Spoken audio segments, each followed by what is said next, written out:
ونعوذ باللہ من شرور انفسنا ومن سیئات اعمالنا من يهدي الله فلا مضل له ومن يضلل فلا هادي له واشهد ان لا الہ الا اللہ وحدہ لا شریک له واشهد ان محمدا عبدہ ورسولہ وبعد فإن خير الحديث كتاب الله وخير الهدي هدي محمد صلى الله عليه وسلم وشر الأمور محدثاتها وكل محدثة بدعة وكل بدعة ضلالة وكل ضلالة في النار.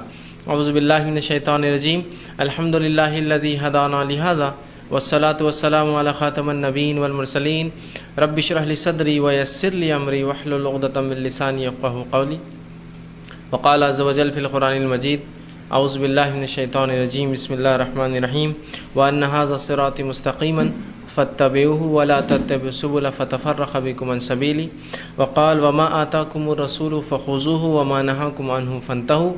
وقال: اليوم اکملت لکم دینکم واتممت علیکم نعمتی ورضیت لکم الاسلام دینا.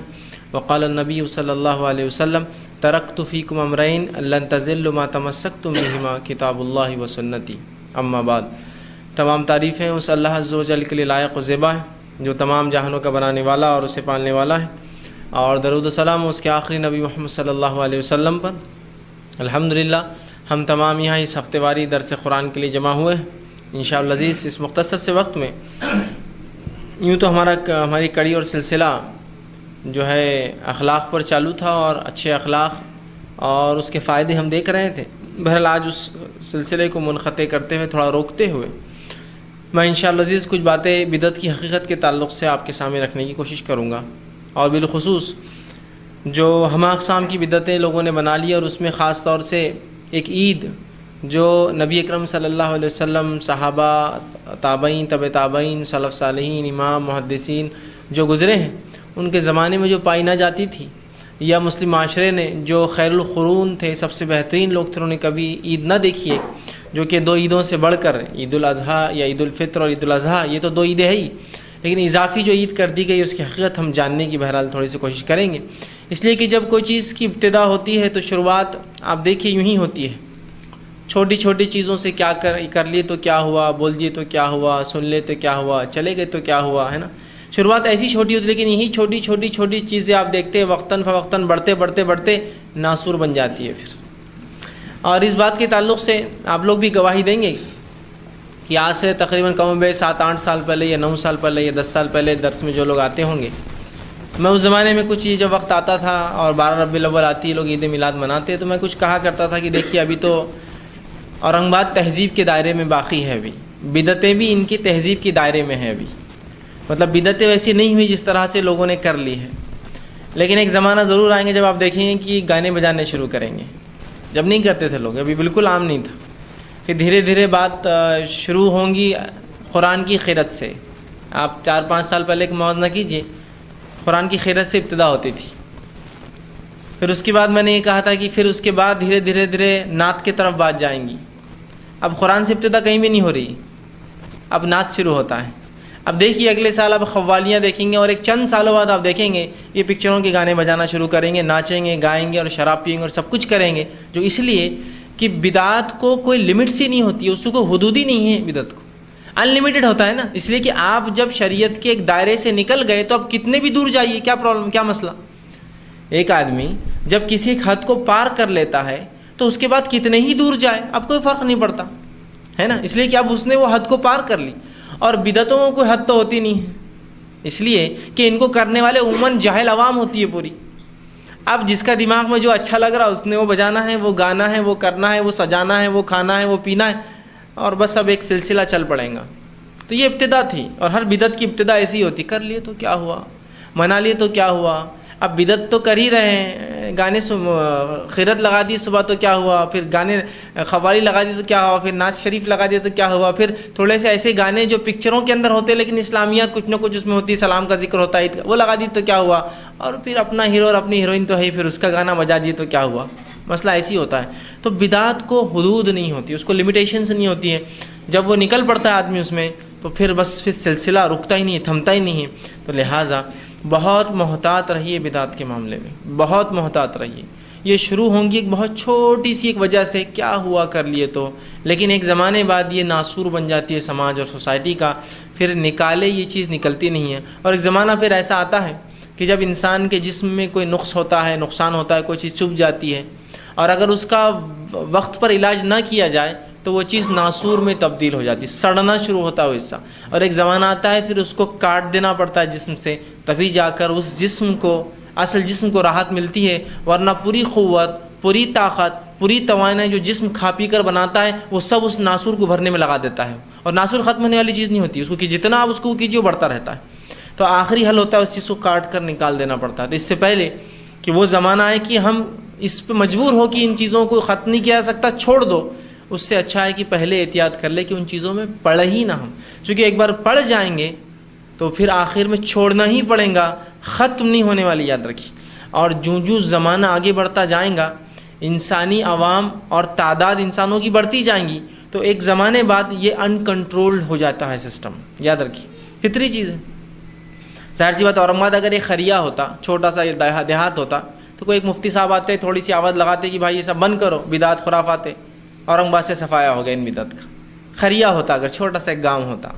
اورنگ آباد ایک جو ہے گاؤں کی اگر شکل میں ہوتا، گرامین ہوتا، گرام پنچایت جہاں ہوتی، تھوڑا بڑا ہوتا تو تھوڑا مشکل جاتا، لیکن ناممکن نہیں ہوتا. لیکن جو شہر بڑھتے جاتے ہیں، یاد رکھیے، تو آپ برائی کو پھر کنٹرول نہیں کر سکتے. تو اس سے پہلے کہ وہ موقع آئے ہم پہلے کوشش کریں. اور آج وہ زمانے میں ہم لوگ تو جی رہے ہیں کہ جہاں شہر اور علاقے اتنی وسعت لے چکے، اتنی بڑھ چکے ہیں کہ اب ایک علاقے میں کنٹرول ہوگا، دوسرے علاقے میں وہ جو ہے بے لگام چلیں گا، دوسرے علاقے میں کنٹرول ہوگا، تیسرے. تو اب ہمیں یہ کرنا ہے کہ اپنی نفسوں کو بچا کے رکھنا ہے بس، باقی اب ہونے دیجیے جو ہو رہا ہے. اس لیے کہ اب کنٹرول نہیں. کتنوں کو ہم سمجھا پائیں گے، کتنوں تک ہم پہنچ سکتے ہیں. ہماری پہنچ بھی تو ایک حد ہوتی ہے نا. آپ کی پہنچ ایک حد تک ہے، میری پہنچ ایک حد تک ہے، اور تمام لوگوں کی جو تنظیمیں، جماعتیں کام کر رہی ہے بدعت، خرافات، شرک کے خلاف، ان کی ایک حد ہے، اس سے آگے وہ بھی نہیں جا سکتے، ان کی ایک لمٹ ہے. اور وہ ان کو بتا سکتا ہے جو سن سکتے ہیں، سننا چاہتے ہیں. جو سننا چاہتے نہیں ان کو کیا بتائیں گے؟ سمجھ رہے بات. تو اس سے پہلے کہ وہ زمانہ آئے، ہم اپنے بچوں کو، اپنے رشتہ داروں کو، اپنے ماتحت لوگوں کو کم از کم ان کو تو کنٹرول کرنے کی کوشش کریں. اگر وہ بھی نہ ہوا تو یاد رکھیے پھر بات بہت زیادہ کھسک جائیں گی ہمارے ہاتھوں سے، بہت زیادہ آگے نکل جائیں گی. تو بدعت کی شروعات یاد رکھیے بس ایسے ہی ہوتی ہے.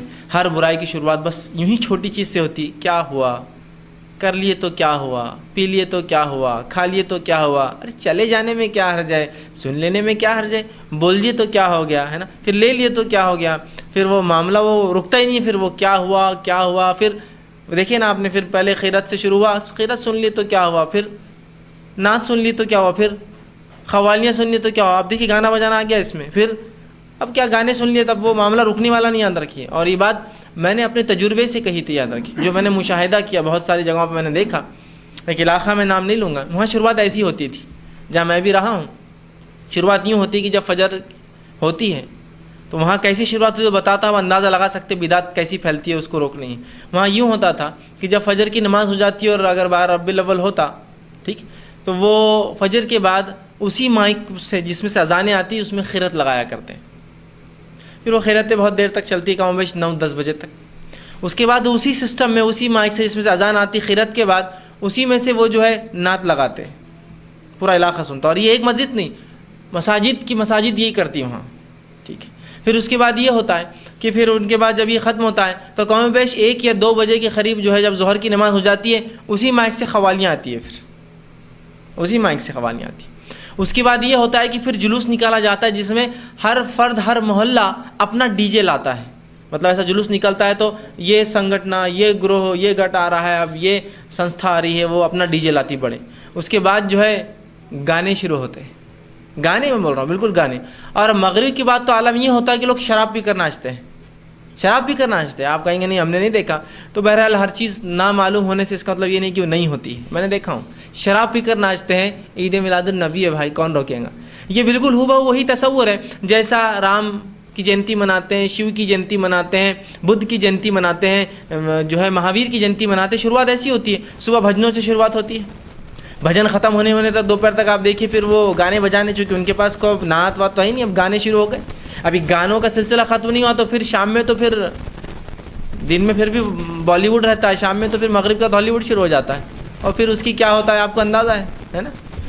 بس پی رہے ہیں شراب اس لیے کہ ان کے جنم دن ہے نا، ان کی پیدائش کا، اور بس اتنا کہنے سے شاید ان کو کامیابی ملتی ہے۔ ان کے مذہب میں، شریعت میں صرف ایک دن خوشی منانے سے کسی کی پیدائش کی کامیابی نہیں ملتی، آخرت کی ضمانت نہیں لی جاتی، معلوم آپ کو؟ جس چیز سے ملتی ہے وہ بتا دی گئی ہے، جس سے نہیں ملتی بہرحال لوگوں نے بنا لی ہے۔ تو بہرحال میں نے آپ کے سامنے قرآن کی 3 مختلف صورتوں کی 3 مختلف آیتوں کے تھوڑے تھوڑے ٹکڑے رکھے، مکمل تو میں نے نہیں رکھی، اس کے حصے ہے کچھ یہ، جس میں پہلی آیت جو میں نے آپ کے سامنے تلاوت کی خطبے میں سورہ انعام سورہ نمبر 6 آیت نمبر 154 تھی، جس میں اللہ رب العزت نے اس سے پہلے 51 52 53 بڑے احکامات دیے۔ 54 میں یہ فرمایا وَأَنَّ هَٰذَا صِرَاطِي مُسْتَقِيمًا فَاتَّبِعُوهُ۔ دیکھو یہ سیدھا راستہ جو ہے، اس کے تعلق سے بہرحال تفصیلات یوں آتی ہے احادیث میں، ابن ماجہ کی روایت ہے، نبی اکرم صلی اللہ علیہ وسلم ایک صحابی کا انتقال ہوا، اس انتقال میں گئے، قبر کھودی جا رہی تھی تو مٹی نکل رہی تھی قبر سے، اور تھوڑا وقت تھا تدفین کے لیے، آپ صلی اللہ علیہ وسلم اس کے پاس بیٹھ گئے اکڑو،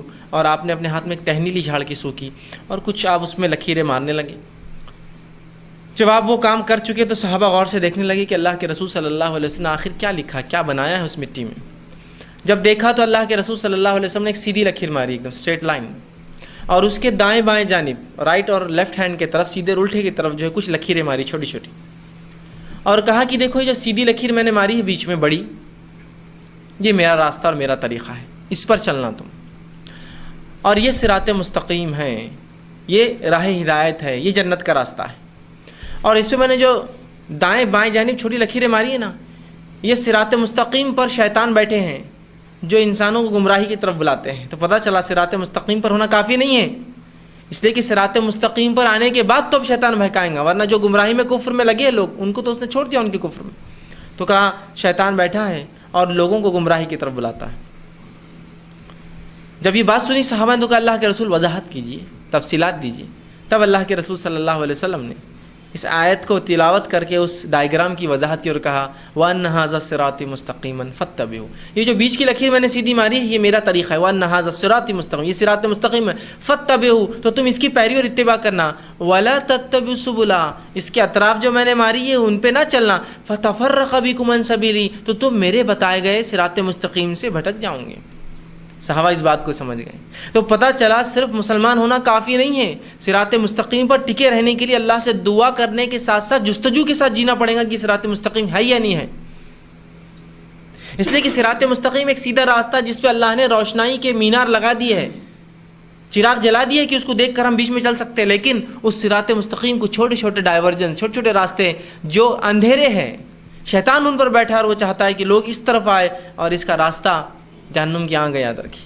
اسی لیے بار بار ہر بار جب نماز پڑھتے ہیں، ہر نماز میں ہم یہ پڑھتے ہیں اہدنا الصراط المستقیم، اے اللہ سیدھی راہ چلا۔ سوال یہ آتا ہے ایمان لانے کے بعد اب کیا سیدھی راہ بچا؟ نہیں، ایمان لانے کے بعد تو اب زیادہ ممکن ہے کہ ہم بہکیں گے، اس لیے کہ کفر میں جو پڑے ہیں شیطان نے تو ان کو بہکا دیا، اب اس کو ان سے کچھ لینا دینا نہیں ہے، ان کے کفر، ان کے شرک، اس میں وہ پریشان ہیں اپنے آپ سے۔ لیکن جو لوگ ایمان کا دعویٰ کر رہے ہیں، ایمان کے طرف بڑھ رہے ہیں، ایمان پر عمل کر رہے ہیں، ان کو روکنا اس کا اصل کام ہے، یاد رکھیے۔ دوسری آیت میں جو تلاوت کی اللہ فرماتا ہے سورہ نمبر 59 آیت نمبر 7 سورہ حشر سورہ نمبر 59 آیت نمبر 7 میں اللہ نے یہ بھی ایک حصہ ہے اس آیت کا، اللہ نے فرمایا وَمَا آتَاكُمُ الرَّسُولُ فَخُذُوهُ وَمَا نَهَاكُمْ عَنْهُ فَانْتَهُوا، کہ نبی اکرم صلی اللہ علیہ وسلم مسلمانوں جو تمہیں دے دے اسے لے لیا کرو، اور جس چیز سے روک دے اس سے رک جایا کرو۔ کیا فرمایا؟ وَمَا آتَاكُمُ الرَّسُولُ، جو عطا کر دے نبی تم کو وہ لے لیا کرو، وَمَا نَهَاكُمْ، اور جن سے منع کر دے فَانْتَهُوا، تو پھر تم کیا کرو؟ ان سے رک جایا کرو۔ تو پتہ چلا شریعت اور اسلام میں صرف وہی کام مجھے اور آپ کو کرنا ہے جو نبی نے دیا وہ کرنا ہے، جس سے روک دیا اس سے رکنا ہے، اور جو نہیں کیا اس کو کبھی نہیں کرنا ہے، اس لیے کہ اس کے بارے میں بتایا نہیں نا۔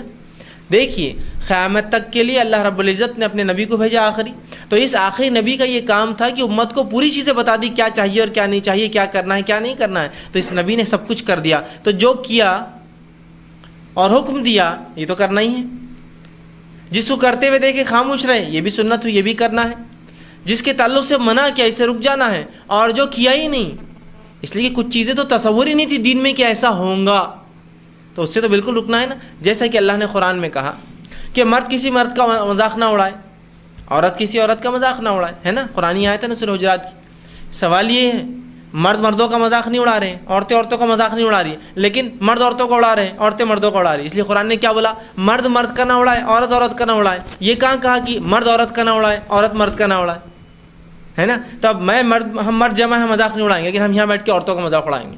عورتیں یا جمع ہوئی آپس میں مذاق نہیں کریں گی، مردوں کا مذاق اڑائیں گے۔ آپ بولیں گے ایسا کیوں؟ وہ کہیں گے اس میں قرآن میں کہاں ہے ایسا؟ قرآن میں تو ہے مرد مرد کا۔ اس لیے کہ جو چیزیں محال تھی سوچنا بھی، جو ہوتی ہی نہیں تھی، اس کا ذکر کیوں کیا جائے؟ اس لیے کہ شریعت میں مردوں اور عورتوں کا ملنا ثابت ہی نہیں ہے۔ جب ثابت نہیں ہے تو مذاق تو سوال ہی نہیں ہے۔ بات سمجھ میں آ رہی نا؟ تو اسی طرح جو سنت کرنا تھی بتا دی گئی، جو جائز تھی دیکھا اور خاموش رہ گئے کہ یہ بھی کر سکتے ہو، جو ضروری تھی اس کا حکم دے دیا، جو آپ نے بولا ہی نہیں مطلب یہ تو محال ہے، کرنا ہی نہیں ہے اس کو۔ سمجھ رہے ہیں بات کو؟ تو جو نبی دے دے اسے لے لو، جس سے نبی روک دے اس سے ہم لوگ رک جائے، اور جو کیا ہی نہیں اس کا تو خیال ہی مت کیجیے آپ کہ ہمیں کرنا ہے کبھی، یاد رکھیے، ٹھیک؟ تیسری آیت جو میں نے آپ کے سامنے تلاوت کی، یہ سورہ انعام سورہ مائدہ سورہ نمبر 5 اس کی آیت نمبر 3 کا یہ بھی ایک حصہ تھا، جس میں اللہ نے فرمایا کہا الیوم اکملت لکم دینکم۔ یہ آیت کے تعلق سے شان نزول یوں بتایا جاتا ہے، تفسیر یوں آتی ہے کہ نبی اکرم صلی اللہ علیہ وسلم نے حجۃ الوداع میں کئی خطبے دیے، ویسے تو ایک خطبہ آپ نے دیا اور اس خطبے میں آپ نے لوگوں سے کہا اور پوچھا کہ حل بلغت، کیا میں نے تم لوگوں تک پیغام پہنچا دیا اسلام کا؟ تو صحابہ جن کی تعداد روایتوں میں آتی 1,40,000 یا 1,44,000 یا اس سے تجاوز، اس سے زیادہ تھی، سب نے کہا قالوا بلا یا رسول اللہ، اے اللہ کے رسول صلی اللہ علیہ وسلم، ہاں آپ نے ہم تک پیغام پہنچا دیا، اسلام پہنچا دیا۔ جب صحابہ نے یہ گواہی دی تو نبی اکرم صلی اللہ علیہ وسلم نے اپنی جو کلمے کی انگلی کہتے شہادت کی انگلی سیدھے ہاتھ کی اٹھائی اور کہا اللہم اشہد، اللہم اشہد، اللہم اشہد، اے اللہ تو گواہ رہنا میں نے ان تک پیغام پہنچا دیا۔ اس لیے کہ یہ بھی گواہ ہے اس چیز پر، گواہی دے رہے ہیں، اے اللہ تو گواہ رہنا میں نے ان تک تیرا دین مکمل پہنچا دیا، اے اللہ تو گواہ رہنا جو تو نے مجھے دیا، جو کرنے کا اور جس سے رکنے کا، میں نے سب باتیں ان تک تیرے دین کو، تیری وحی کو، چاہے قرآن کی شکل میں ہو، میرے اقوال کی شکل میں ہو، حدیث کی، میں نے ان تک پہنچا دی۔ صحابہ نے بھی گواہی دی، مطلب امت نے گواہی دی اس چیز پر۔ اس کے بعد اللہ رب العزت نے آیت نازل کی الیوم اکملت لکم دینکم، آج میں نے تمہارے لیے تمہارا دین مکمل کر دیا، وَأَتْمَمْتُ عَلَيْكُمْ نعمتی، اور تم پر اپنی نعمت پوری کر دی، وَرَضِيتُ لَكُمُ الْإِسْلَامَ دِينًا، اور جو اسلام لے کر آئیں گا میں اس سے راضی ہو گیا۔ تو اللہ نے اپنی رضا بتا دی کہ اسلام لے کر آؤ میں تم سے راضی ہو گیا، ہے نا؟ تو اس دن ہی جس دن یہ آیت نازل ہوئی وہ دن جو ہے اسلام مکمل ہو گیا، یاد رکھیے۔ مطلب یہ ہوا کہ نبی اکرم صلی اللہ علیہ وسلم کی زندگی میں اسلام کمپلیٹ ہو گیا۔ اب اس کے اندر کوئی کمی بیشی زیادتی کمی اس کی ضرورت ہی نہیں، اس لیے کہ اسلام مکمل ہو گیا، کمپلیٹ ہو چکا ہے، ٹھیک۔ اور اس کے بعد اللہ کے رسول صلی اللہ علیہ وسلم کا کچھ مہینے بعد جو ہے آپ کی بہرحال حجۃ الوداع کے بعد جو ہے آپ کی وفات ہو گئی۔ تو بہرحال آپ صلی اللہ علیہ وسلم کی زندگی میں ہی دین اسلام جو ہے مکمل ہو چکا تھا، یاد رکھیے۔ اب اس کے اندر قیامت تک کے لیے کسی چیز کے ڈالنے اور نکالنے کی ضرورت نہیں۔ ہاں یقیناً اس کے اندر ہر چیز صراحتاً نہیں آتی ہے، سمجھ رہے نا؟ کچھ چیزوں کو علماء اخذ کر کے نکالتے ہیں، وہ ایک الگ چیز ہے، لیکن اس کی اصل اور بنیاد ہمیشہ شریعت میں موجود ہوتی ہے، یاد رکھیے۔ اسی طرح خطبے میں نے ایک آیت بھی آپ کے سامنے ایک حدیث رکھی تھی، جس میں نبی اکرم صلی اللہ علیہ وسلم سے جب پوچھا گیا کہ آپ ہمارے لیے کیا وصیت کرتے ہیں، کچھ تاکید کیجیے ہمیں، تب نبی اکرم صلی اللہ علیہ وسلم نے ایک صحابی رسول کے بولنے پر ایک تاکید امت کو کی اور فرمایا تھا ترکت فیکم امرین۔ اس صحابی کا ڈر یہ تھا کہ اگر رسول اکرم صلی اللہ علیہ وسلم کی وفات ہو جائے، یہ ترمذی کی روایت ہے، حدیث یوں ہے کہ اللہ کے رسول نے ایک بار ایک خطبہ دیا، بڑا فصیح اور بلیغ، بہت اپنے الفاظ کے اعتبار سے جو بہترین اور بہت جامع، بہت مختصر، لیکن فصیح اور بلیغ تھا اپنے الفاظ کے اعتبار سے، بہت چنندہ باتیں آپ نے کہی۔ تو ایک نوجوان صحابی اٹھے اور کہا اللہ کے رسول صلی اللہ علیہ وسلم آج ایسی بات آپ نے ہم سے کہی، ایسی بات کی ہے کہ خوف ہے، ڈر ہے کہ شاید اس کے بعد آپ ہم سے خطاب نہیں کریں گے، مطلب جو انداز تھا آپ کا بات کرنے کا، جیسی بات آپ کر رہے تھے، تو ہمیں یہ خوف ہے شاید اس کے بعد کوئی خطبہ آپ ہمیں نہیں دینے والے ہیں۔ اور صحابہ یہ بات اس لیے بھی سمجھ چکے تھے کہ سورہ نصر نازل ہو چکی تھی، اور سورہ نصر میں ایک طرح سے اعلان ہو چکا تھا کہ آپ جو ہے فسبح بحمد ربک واستغفر، اپنے رب کی تسبیح بیان کیجیے، استغفار کیجیے، اور نبی کو استغفار کرنے کا حکم آیا، مطلب اب جانے کا وقت قریب تھا، اب انتقال ہو جائیں گا۔ صحابہ کو اندازہ تھا، کچھ نہ کچھ گمان ہو چکا تھا، تو اللہ کے رسول صلی اللہ علیہ وسلم کو جب اس صحابی نے کہا کہ ہمیں ڈر ہے کہ شاید یہ آپ کا آخری خطبہ ہو جس انداز سے آپ بات کر رہے تھے، تو کیوں نہ کچھ وضاحت آپ اور کر دے، کچھ نصیحت ہمیں کر دے، کچھ اور بتا دے ہمیں آنے والے حالات کے تعلق سے، اس کی تکلیفوں کے تعلق سے، اس کی سنگینیوں کے تعلق سے، یا کیا آپ ہمارے تعلق سے آپ فرمانا چاہتے ہیں۔ تب نبی اکرم صلی اللہ علیہ وسلم نے یہ بات کہی اور کہا ترکت فیکم امرین، تم چاہتے ہو نا مجھ سے کہ میں کچھ بتاؤں تمہیں، تو سن لو پھر کہ میرے جانے کے بعد تم کو یہ ڈر ہے نا کیسے ہوں گا، ابھی تو وحی کا سلسلہ چالو ہے، کوئی گمراہی آتی ہے، کوئی فرقہ بنتا ہے، کوئی غلط بات آتی ہے، وحی آ جاتی ہے، معاملہ ختم، میں چلا جاؤں گا، تو پھر کیسے ہوں گا، تو سن لو پھر ترکت فیکم امرین، میں تم میں دو حکم چھوڑے جا رہا ہوں، لن تضلوا ما تمسکتم بہما، تم ہرگز گمراہ نہ ہوں گے جب تک انہیں مضبوطی سے پکڑ کر رکھوں گے، کتاب اللہ و سنتی، اللہ کی کتاب اور میری سنت۔ کیا فرمایا؟ اللہ کی کتاب میری سنت، اور راوی حدیث کہتے ہیں نبی اکرم صلی اللہ علیہ وسلم نے اس کے بعد کوئی خطبہ نہیں دیا، اس کے بعد آپ کا انتقال ہو گیا، مطلب یہی خطبہ تھا آخری جو آپ نے لوگوں میں دیا۔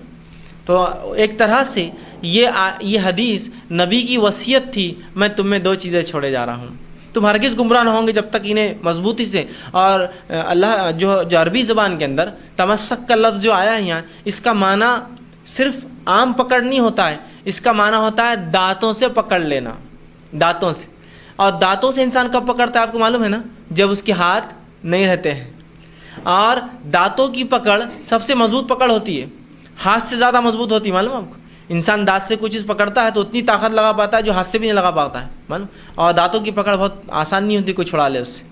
تو کہا لن تمسکتم بہما، تم ہرگز گمراہ نہ ہوں گے جب تک یہ دو چیزوں کو، اگر ہاتھ نہ ہو تو دانت سے پکڑ لو، پکڑ کے رکھو، بس تھامے رکھنا اس کو، کیا کتاب اللہ و سنت، اللہ کی کتاب اور میری سنت۔ تو اصول مل گیا قیامت تک کے لیے مجھے اور آپ کو کہ اگر ہمیں گمراہی سے بچنا ہے، لن تضلوا، ہرگز گمراہ نہ ہوں گے۔ لن کا لفظ کیا عربی زبان میں جو آتا ہے وہ ہرگز نہیں کے لیے آتا ہے، لن تنالوا البر حتی تنفقوا مما تحبون، تم ہرگز نیکی کو نہیں پہنچ سکتے جب تک کہ وہ خرچ نہ کرو جس سے تم محبت کرتے ہو، لن، ہرگز نہیں۔ لن ینال اللہ لحومها ولا دماؤها ولکن ینال التقوی منکم، نہیں پہنچتا اللہ کے پاس تمہارے جانوروں کا گوشت اور خون، جو چیز پہنچتی ہے وہ تمہارا تقوی ہے۔ لن کا لفظ آیا تو یہاں کا لن تضلوا، تم گمراہی نہیں ہو سکتے، ما تمسکتم بہما، جب تک پکڑ کے رکھو گے کتاب اللہ و سنتی، اللہ کتاب میری سنت۔ تو قیامت تک کے لیے مجھے اور آپ کو پیمانہ اور اصول مل گیا کہ ہمیں اللہ کی کتاب اور اس کے رسول کی سنت کو بہت مضبوطی سے تھامنا ہے۔ مضبوطی سے کیوں کہا؟ اس لیے کہ گمراہیاں ایک کے بعد ایک حملہ کرنے والی ہے تم پر، تو بس ان کو پکڑ لو، معاملہ تمہارا آسان ہو جائے گا۔ تو پتہ چلا اللہ کی کتاب اور اس کے رسول صلی اللہ علیہ وسلم کی شریعت تو مجھے اور آپ کو یہ حکم دیتی ہے کہ ہم اللہ کی کتاب کو، اس کے رسول کی سنت کو مضبوطی سے تھامے رکھیں، اور اس کے مطابق ہی میری اور آپ کی زندگی ہو۔ مطلب اللہ اور اس کے رسول کی فرما برداری میں ہی میری اور آپ کی دنیا اور آخرت کی کامیابی ہے۔ لیکن افسوس کی بات ہے ہم نے اللہ اور اس کے رسول کی نافرمانی کو اپنا شیوا، طریقہ، شعار، زندگی جینے کا معمول بنا لیا ہے۔ بنا لیا نہیں بنا لیا؟ سب نے بنا لیا ہے، اور ہر بار سنت کی مخالفت کرنے میں بڑا مزہ آتا ہے ہم کو، بلکہ سنت کی مخالفت ہمارا جینے کا طریقہ ہے، اور ایسی مخالفت کی جس کی کوئی انتہا نہیں، ہر معاملے میں، چھوٹا بڑا، ہر معاملے میں میں مثال دے سکتا ہوں۔ ایک موٹی مثال لیجئے فرائض کی، صرف نماز۔ اللہ کے رسول صلی اللہ علیہ وسلم نماز اول وقتوں میں پڑھتے تھے، ہے نا، اور بالخصوص 4 نمازیں، فجر، ظہر، عصر، مغرب۔ اس میں ظہر کا ایکسیپشن مستثنا کے ساتھ کہ جب گرمیوں کے دن ہوتے ظہر تاخیر سے پڑھتے، سردی ہوتی تو ظہر جلدی پڑھتے، لیکن 4 نمازیں اول پڑھتے۔ ایک نماز جو عشاء ہوتی ہے تاخیر سے پڑھتے آپ، تو عمومی تو طریقہ یہ کہ نمازوں کو اول وقت میں پڑھا جائے جو 4 ہے، اور ایک نماز جو عشاء ہے اس کو تاخیر کرنا چاہیے، آخر وقت میں پڑھنا چاہیے، یہ سنت رسول ہے۔ ہمارا معمول اس کے برخلاف، ظہر آخر وقت، فجر آخر وقت، ظہر آخر وقت، عصر آخر وقت، اور مغرب بہرحال آخر اور اول نہیں، بہت کم وقت ہوتا، 20-25 منٹ تو وقت مغرب کا ہوا۔ یہ نمازیں جو جلدی پڑھنا ہے اس کو ہم دیر سے پڑھتے ہیں۔ اچھا، جو نماز دیر سے پڑھنا ہے اس کو، عشاء کا وقت ابھی شروع ہو بھی نہیں رہا ہے تو 1-2 منٹ پہلے اذان ہو جاتی ہے وقت سے، اور بس 3-4 منٹ بعد نماز کھڑی ہے نا، اس لیے کہ جب گرمی کے دن آئیں گے تو عشاء وقت چالو ہوتا ہے 8:41 پر، اذانیں ہوتی 42 منٹ پر، اور 45 منٹ پر جماعت کھڑی ہوتی، دیکھیے۔ تو گویا جہاں نبی دیر کر رہے ہیں وہاں ہم جلدی کرتے ہیں، جہاں جلدی کر رہے ہیں وہاں دیر کر رہے ہیں، دیکھیے اندازہ لگائیے۔ فجر آپ جلدی پڑھتے ہیں، ہم دیر سے، ظہر جلدی پڑھتے ہیں، ہم دیر، سب دیر سے، اور جو نماز آپ تاخیر کرتے، اتنی تاخیر کی حدیث میں آتا ہے، عبداللہ بن مسعود رضی اللہ عنہ فرماتے ہیں کہ نبی اکرم صلی اللہ علیہ وسلم نماز کے لیے باہر نکلتے عشاء کی اور اتنی تاخیر کرتے کہ ہم میں سے کچھ لوگ کئی بار خراٹے لے کے سو جاتے، اس لیے کہ دن بھر کے تھکے ماندے آتے بیچارے کام کاج کر کے، دھوپ گرمی ہے، مٹی کا معاملہ ہے. اب ظاہر سی بات ہے آدمی کو اگر کھانا کھا لے مغرب کے گھر آ کر تو اب نیند ہی آئیں گی. تو صحابہ ایسے بھی سوتے کچھ کہ خراٹے لیٹے اٹھانا پڑتا، رسول اللہ آگے نماز کے لیے، تو اتنی تاخیر سے آپ عشاء پڑھتے ہیں. سمجھ رہے ہیں آپ بات؟ تو یہ نماز کو تو سب سے اول وقت میں باقی ہو. تو ہر معاملہ لیجیے، ہر مطلب اس کی کوئی وہ ہو ہی نہیں سکتی. نبی اکرم صلی اللہ علیہ وسلم فرماتے ہیں کہ داڑھیوں کو رکھو، مونچھوں کو تراشو. ٹھیک، چلیے بھائی کچھ لوگ داڑھی نہیں رکھتے، سمجھ میں آ رہا، لیکن مونچھیں بڑی بڑی کرتے ہیں، سنت کی مخالفت. کیا فرما رہے ہیں آپ حدیث کے اندر؟ داڑھیوں کو رکھو، مونچھوں کو تراشو. تو اگر میں داڑھی نہیں رکھ سکتا ہوں تو مونچھیں بھی نہیں رکھ سکتا ہوں، پھر اس لیے کہ پھر جہاں مخالفت ہو رہی ہے نا سنت، تو ہر جگہ مخالفت سنت کو ہم کو بڑا مزہ آتا ہے اس کے اندر، بلکہ اس کو زندگی جینے کا معمول، طریقہ، شیوا، پہچان ہماری ہم نے بنا دیا ہے. اور ایسی میں ابھی ہزاروں مثالیں دے سکتا ہوں، وقت نہیں اتنا کہ میں مثالوں پر جاؤں. تو یہاں اللہ کی کتاب اور اس کے رسول کی سنت تو کہہ رہی ہے میری بات مانو، ہماری بات سنو، ہم ہدایت کے لیے آئے ہوئے تمہارے. ہمارا معاملہ ہے کہ نہیں ہم تمہاری مخالفت کر کے مزہ لیں گے، ہم کو اسی میں اچھا لگتا ہے، وہی کام ہم کو مزہ آتا ہے، جو کام جو آپ بول رہے ہیں ہم اس کے خلاف کریں گے. اچھا، یہ کر کے پھر ہم پچھتاتے ہیں کہ آفتیں، مصیبتیں، پریشانیاں، اولاد کا بگاڑ، معاشرے کا بگاڑ، یہ کیوں ہو رہا ہے؟ یہ ہمارے ہاتھوں سے لایا ہوا، یاد رکھیے، یہ ہم نے اپنے ہاتھوں سے لایا ہے بگاڑ، اس لیے کہ ہم نے اللہ کی کتاب اور اس کے رسول صلی اللہ علیہ وسلم سنت کو مضبوطی سے نہیں تھاما اور اس کو ہم نے چھوڑ دیا. اسی طرح بدعت کیا ہوتی ہے یا سنت کیا ہوتی ہے پہلے دیکھ لیں. سنت ہر وہ عمل ہے، سنت ہر وہ عمل ہے جو نبی اکرم صلی اللہ علیہ وسلم نے کیا، کرنے کا حکم دیا اور کرتے ہوئے دیکھا اور خاموش رہے، یہ سب سنت ہے. سنت ہر وہ چیز ہے جو نبی اکرم صلی اللہ علیہ وسلم نے کیا، آپ نے حکم دیا کیا کرو، مطلب خود کرتے ہوئے نہیں دیکھا گیا لیکن حکم دیا کیا کرو، یا آپ کے سامنے کسی نے کیا اور آپ خاموش رہے. تو ایک سنت جو آپ نے کیا وہ فعلی سنت، ایک سنت جو آپ نے حکم دیا وہ قولی سنت، ٹھیک ہے، یا حکمی سنت، اور ایک سنت جس کو آپ نے ہوتے ہوئے دیکھا کسی عمل کو خاموش رہے، اسے تقریری سنت کہتے ہیں. سمجھ رہے آپ بات؟ کہ صحابہ نے کیا، آپ نے نہیں کیا لیکن آپ خاموش رہے، یہ بھی سنت کا درجہ پا جاتی ہے، اس کو تقریری بولتے ہیں. اور آپ کے اوصاف، آپ کے اخلاق اور آپ کی سیرت، اس کو سنت کہتے ہیں عربی زبان میں. سمجھ گیا؟ فعل، قول، تقریر، آپ کے صفات، اخلاق اور سیرت، یہ مل کر سب بنتا ہے مجموعہ، سنت کہلاتا ہے. یاد رکھیے یہ ہے سنت. اب بدعت کیا ہے یہ بھی جان لیں. بدعت سنت کا الٹ ہوتی ہے، یاد رکھیے، بدعت سنت کا الٹ ہوتی ہے. تو بدعت کیا؟ دیکھیے، ہر وہ عمل بدعت ہے جو ثواب اور نیکی کی نیت سے کیا جائے جس کی اصل یا بنیاد شریعت میں نہیں ملتی ہے. تو ایسا ہر کام، یاد رکھیے، یہ بدعت ہے. ہر وہ کام جس کی اصل یا بنیاد شریعت میں نہیں ملتی ہے لیکن ہم اس کام کو نیکی اور ثواب سمجھ کے کریں تو ایسا ہر کام کیا ہے؟ بدعت ہے. یاد رکھیے، ہے نا. تو دیکھیے دین کے اندر، یہاں یہ نہیں کہا دنیا میں جو تم کرو، دین کے اندر. تو دنیا میں تو ایک سے کی زیادہ ہم کر سکتے، اس میں شریعت نے ہم کو منع نہیں کیا. دین کے معاملے میں، اور اس کی دلیل نبی اکرم صلی اللہ علیہ وسلم، صحیح مسلم کی روایت ہے، آپ مدینہ آئے. جب آپ مدینہ آئے تو صحابہ کچھ تو بھی ڈیزائن بناتے تھے جھاڑوں پر. آپ نے دیکھا یہ کیا ڈیزائن بنا، آپ کو شک ہوا کہیں یہ لوگ کسی غلط اس میں یا غلط عقیدہ یا نشانات کے تعلق سے یہ نہ رکھے کہ اس سے اچھائی آتی ہے، برائی جاتی ہے، کچھ اس طرح، یا فصل زیادہ ہوتی ہے. آپ نے کہا یہ نشانات کیوں بناتے ہو، بند کر دو. سب نے نشان بنانا جھاڑ پر بند کر دی. اس سال فصل ہی نہیں ہوئی، اور ہوئی تو اتنی کم ہوئی کہ سب صحابہ پریشان ہو گئے. کہا اللہ کے رسول صلی اللہ علیہ وسلم اس سال فصل بہت کم ہوئی. کہا کیوں؟ تو کہا وہ نشانات جو ہم بناتے تھے وہ اس لیے بناتے تھے کہ ان نشانات کی وجہ سے کیڑے متاثر ہوتے تھے، اٹریکٹ ہوتے تھے، اس طرف مائل ہوتے تھے. اور ظاہر سی بات ہے کیڑوں کا آنا ضروری ہے جھاڑوں پر، جس سے مذکر جھاڑ کے جو ہے بیج نکل کر، حصے نکل کر مؤنث جھاڑ پہ جاتے ہیں، مؤنث کے نکل کر مذکر پہ آتے ہیں، جس کی وجہ سے کھجور لگتا ہے جھاڑ کا. پالینیشن جس کو بولتے ہیں انگلش. کیڑے یا ہوا کے ذریعے کچھ ذرات اڑتے ہیں ایک جھاڑ سے دوسرے جھاڑ پہ جاتے ہیں، جو پھل پکنے اور پھل آنے کے لیے وجہ بنتے ہیں نا. بولتے ہیں نا کبھی ایک جھاڑ ہے اس کو پھل نہیں آ رہا تو کیا بولتے ہیں؟ دوسرا جھاڑ ہونا اس کے آس پاس تب پھل آئیں گا. پالینیشن نہیں ہونا، دونوں جھاڑ کے بیچ ٹرانسفر نہیں ہو رہا ایک جگہ، ہے نا، ایک طرف. تو کہا کہ ہم یہ اس لیے کرتے تھے کہ ادھر کے کیڑے ادھر اٹریکٹ ہو، ادھر کے ادھر، لیکن اب ہم نے وہ کام نہیں کیا ڈیزائن جس کی وجہ سے وہ کیڑے نہیں آئے تو فصل کم ہوئی. تو کہا اچھا اس لیے کرتے تھے.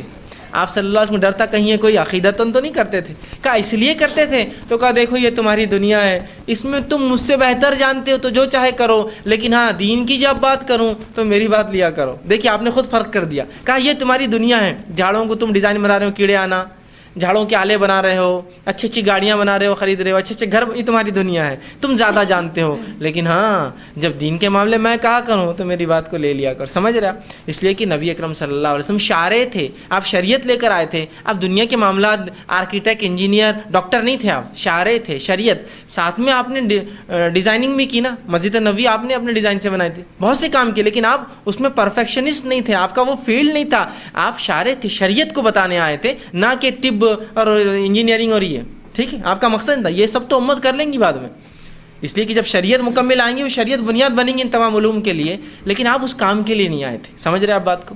سمجھ رہے آپ کا مقصد شریعت تھا، تو آپ نے کہا یہ دنیا کا معاملہ، جھاڑوں پہ ڈیزائن، مجھے لگا کسی عقیدے سے بنا رہے اس لیے روک دیا، لیکن اگر یہ ہے کہ کیڑے آئے تو یہ تم زیادہ جانتے ہو، تمہارا کام تھا مجھے سمجھانا کہ یہ نہیں کر، لیکن اب تمہارا مسئلہ ہے یہ تم زیادہ جانتے ہو، اور جب میں لیکن دین کی بات کہوں تو میری بات لے لیا کرو۔ تو دین میں کوئی نیا کام، دنیا میں نہیں، دنیا میں خوب الٹریشن کیجئے، خوب نئے نئے ایجادات کیجئے، دین میں کوئی نئی چیز مت ایجاد کیجئے، اس لیے کہ بدعت کا معنی ہوتا کوئی نئی چیز، نئی بات، نیا کام، الٹریشن، ٹھیک ہے؟ چینج جس کو کہیں گے یہ ہوتا ہے بدعت، ٹھیک ہے؟ تو ہم دین میں بدعت نہیں کر سکتے دنیا میں۔ اچھا، اب بدعت جو ہے یہ شریعت کو سب سے نقصان دہ چیز ہے، اس لیے کہ بدعتی بدعت کو نیکی سمجھ کے کرتا ہے۔ اگر میں شراب پیتا ہوں اور مجھے پتا ہے شراب حرام ہے پینا، تو کبھی نہ کبھی میں شراب سے ضرور توبہ کروں گا، اس کی وجہ یہ ہے کہ مجھے معلوم شراب حرام ہے لیکن میں پی رہا ہوں۔ اگر میں سود خور ہوں اور میں سود لے رہا ہوں اور اگر مجھے پتا ہے سود حرام ہے، تو کبھی نہ کبھی اللہ سے توبہ کر کے میں سود چھوڑ دوں گا نا۔ لیکن اگر میں شراب پیوں اور یہ سمجھوں کہ یہ تو دین کا حصہ ہے، نیکی ہے، تو آپ کیا امید کرتے ہیں اب شراب کبھی چھوڑوں گا میں؟ اگر میں سود لوں اور یہ کہوں سود بھی تو تجارت ہے اور اس کو تجارت سمجھ کے حلال سمجھ کے کروں، تو اب کبھی توبہ کروں گا میں؟ نہیں۔ تو اسی لیے بدعتی جو ہے بدعت کو چونکہ دین سمجھ کے کرتا ہے، یہ زیادہ خطرناک عمل ہے، یاد رکھیے۔ معصیت اور گناہ سے زیادہ خطرناک بدعت ہے، اور امام سفیان ثوری رحمہ اللہ یہ بات کہا کرتے تھے کہ شیطان کو گناہوں سے زیادہ بدعت زیادہ محبوب ہے، اس لیے کہ بدعتی بدعت کو نیکی سمجھ کے کرتا ہے، اور اس وجہ سے اس کو کبھی توبہ بھی نصیب نہیں ہوتی، اسے مر بھی جاتا ہے، معلوم آپ؟ اس لیے کہ توبہ کہاں سے نصیب ہوں گی، اس کو دین سمجھ رہا ہے۔ آپ دیکھیے نا کس دھڑلے سے، کس جوش سے، کس ہرش اور الاس جس کو کہتے ہیں نا، ایک تہوار کی طرح منائے جا رہی بدعتیں، تو وہ توبہ کہاں نصیب ہونے والی؟ وہ تو زندگی بھر کریں گا، بلکہ وہ تو اس پہ مرنا پسند کریں گا، مرتے وقت بچوں کو وصیت کریں گا کہ اسی عمل پر آؤ، اس لیے کہ اس کو وہ دین، پارٹ آف ریلیجن، دین کا حصہ سمجھ کے کرتا ہے، ٹھیک؟ وہ کہتے تھے کہ بدعت زیادہ محبوب ہے شیطان کو بنسبت معصیت اور گناہوں سے۔ بدعت کرنے کا مقصد کیا ہے؟ بہت آسان ہے۔ بدعت کرنے کا مقصد یہ ہے کم وقت میں زیادہ کام، کم وقت میں زیادہ نیکیاں، کم اعمال میں، یا کم وقت میں اور کم اعمال میں جلدی سے جنت چلا جاؤ، مغفرت کرا لو، یہی مقصد ہے بدعت۔ ہر بدعت ایسی ہے، دیکھیے فلاں عمل کر لیے تو 1000 سال کے گناہ معاف، ماشاءاللہ، کون نہیں چاہتا 1000 سال کے گناہ معاف کرانا؟ فٹ فٹ فٹ میں نے کر لیا، 1000 سال کے گناہ معاف۔ فلاں نماز پڑھ لو فلاں وقت کے بعد تو کیا فائدہ اس کا؟ 200 سال کے گناہ معاف، ماشاءاللہ، 2 سال تو جیوں گا بھی نہیں، 60 سال کا ہی معاملہ ہے، 200 سال ایکسٹرا کر کے جا رہا میں تو، چلو معاف کرا لو۔ فلاں جمعہ کی نماز پڑھ کے 80 بار فلاں درود پڑھ کے فلاں 2 رکعت نماز پڑھ لیے تو کیا فائدہ؟ 250 سال کے گناہ معاف، اور ماشاءاللہ 250 سال اب تو ہو گیا۔ فلاں عمل کرنے سے 80 سال کے، 40 سال کے، مطلب دھکے دھکے پر اس مغفرتیں ہیں، دھکے دھکے پر جہنم سے آزادیاں ہیں، دھکے دھکے پر جو جنت نصیب ہو جا رہی انسان کو، ہے نا؟ جیسے کہ 12 ربیع الاول یا ربیع الاول کا مہینہ آنے سے پہلے جو اس کی آمد کی خبر دوسروں کو دے دے تو اس پہ جہنم حرام۔ ماشاءاللہ، کیا آسان طریقہ ہے نا؟ بلال تکلیف کا کوئی خامخواہ جھیلے، میرے کو تو سمجھ میں نہیں آ رہا، اتنا آسان طریقہ تھا، انتظار کرتے اگلا سال آتا، ابوبکر کو جا کے بولتا ابوبکر میلاد النبی آنے والی ہے، 12 ربیع الاول آنے والا، ربیع الاول کا مہینہ ہے، تم کو مبارک ہو، میری جنت تو ہو گئی۔ خامخواہ کی تکلیف جھیلنا، اگلے سال پھر آ جائیں گا، دیکھ لیں گے، ابھی خاموش رہو نا، ایمان چھپا کے رکھو، خالی مبارکباد دے تو مغفرت، سبحان اللہ۔ حالانکہ احادیث میں ربیع الاول کی کوئی فضیلت نہیں آتی، مانو رمضان کی فضیلت آتی ہے، محرم کی فضیلت آتی ہے نا. اسی طرح جو ہے رجب کی فضیلت آتی ہے، اس لیے کہ یہ حرام مہینوں میں سے 4 جو حرمت والے، ذی الحجہ کی فضیلت آتی ہے، ذی القعدہ کی آتی ہے. ہاں اسی طرح جو ہے سفر کے بارے میں جو غلط فہمی تھی رسول اللہ نے اس کو دور کرنے کے لیے اس کے بارے میں کہا، لیکن ربیع الاول کا نہیں کہیں بھی ذکر. لیکن دیکھیے حدیث باتیں کیسی چلتی. حدیث میں آتا ہے جس نے ربیع الاول کے مہینے سے پہلے مبارکباد دی اس کو جہنم حرام. اب جہنم حرام بول تو کہاں جائیں گا؟ آراف میں تو کتنے دن رہیں گے لوگ؟ آراف جو ہے بیچ کا مقام جنت جہنم کے، زیادہ دن نہیں رہیں گا. آراف والے پورے جنتی ہو جائیں گے. اس کو مطلب سیدھے سے بات یہ کہی جا رہی ہے کہ اپنے کو جنت جانا ہے، یہی ہو رہا ہے. تو ایک صاحب نے پھر حد کر دیا، ہر شخص چاہتا ہے شارٹ کٹ رہے. انہوں نے ربیع الاول آنے سے پہلے 2 مہینے پہلے 60 دن پہلے سب کو ایسا مس کیا کہ تم سب قیامت میں گواہ رہنا، میں نے ربیع الاول آنے کے 60 دن پہلے تم کو مبارکباد دے دی. میں نے کہا اگر ایسی مغفرت ہوتی تو میرے طرف سے تمہاری پوری زندگی کے لیے ربیع الاول کی تم سب کو خوشخبریاں بجاؤ. اگر واقعی میں ایسا ہو رہا ہے، آمد کی خوشخبری دینا ہی ہے، تو بیچارے مغفرت چاہتے تھے اپنی، تو 60 دن پہلے ان ایڈوانس دے دیا انہوں نے کہ میں یاد رکھنا تم سب گواہ رہنا قیامت دن. میں نے 60 دن پہلے تم کو 60 ڈیز بیفور انہوں نے مبارکباد دے دی. اب صحیح بات ہے نا، جنت سب کو چاہیے بھائی، ہے نا. لیکن یہ جنت اتنے آسانی سے نہیں ملتی اور دھکے دھکے پہ نہیں ملتی. اس کے لیے بہت سارے اعمال ہیں، بہت سارے کام ہیں، بہت ساری چیزیں انسانوں کو کرنا پڑیں گی، تب جا کے اس کو جنت ملتی ہے. صحابہ کو دیکھیے نا، پوری زندگی فرائض پہ عمل، نوافل پہ عمل، سنتوں پہ عمل، اس کے بعد بھی انتقال کر رہے تو گھبرا رہے ہیں کیا ہوتا کیا ہوتا کیا ہوتا کیا ہوتا. ڈر لگا ہوا دلوں میں. یہ ہے جنت. بہت مشکل ہوتا ہے، اتنا آسانی سے نہیں ملتی بھائی میرے. بہت کچھ اس کے لیے قربانیاں دینا پڑتی. صرف ایک مبارکباد سے جنت مل جاتی تو بلال کیوں تکلیفیں جھیلتے، کس لیے اعلان کرتے؟ صحابہ کیوں خواہ تکلیف جھیلتے؟ بولتے خاموش رہو، ربیع الاول کا مہینہ اگلے سال آئیں گا، سب مغفرت کرا کے نکل جائیں گے. اپنے کیا ٹینشن لینے کا ہے مشرکین سے؟ کیوں تکلیفیں برداشت کرنے کا؟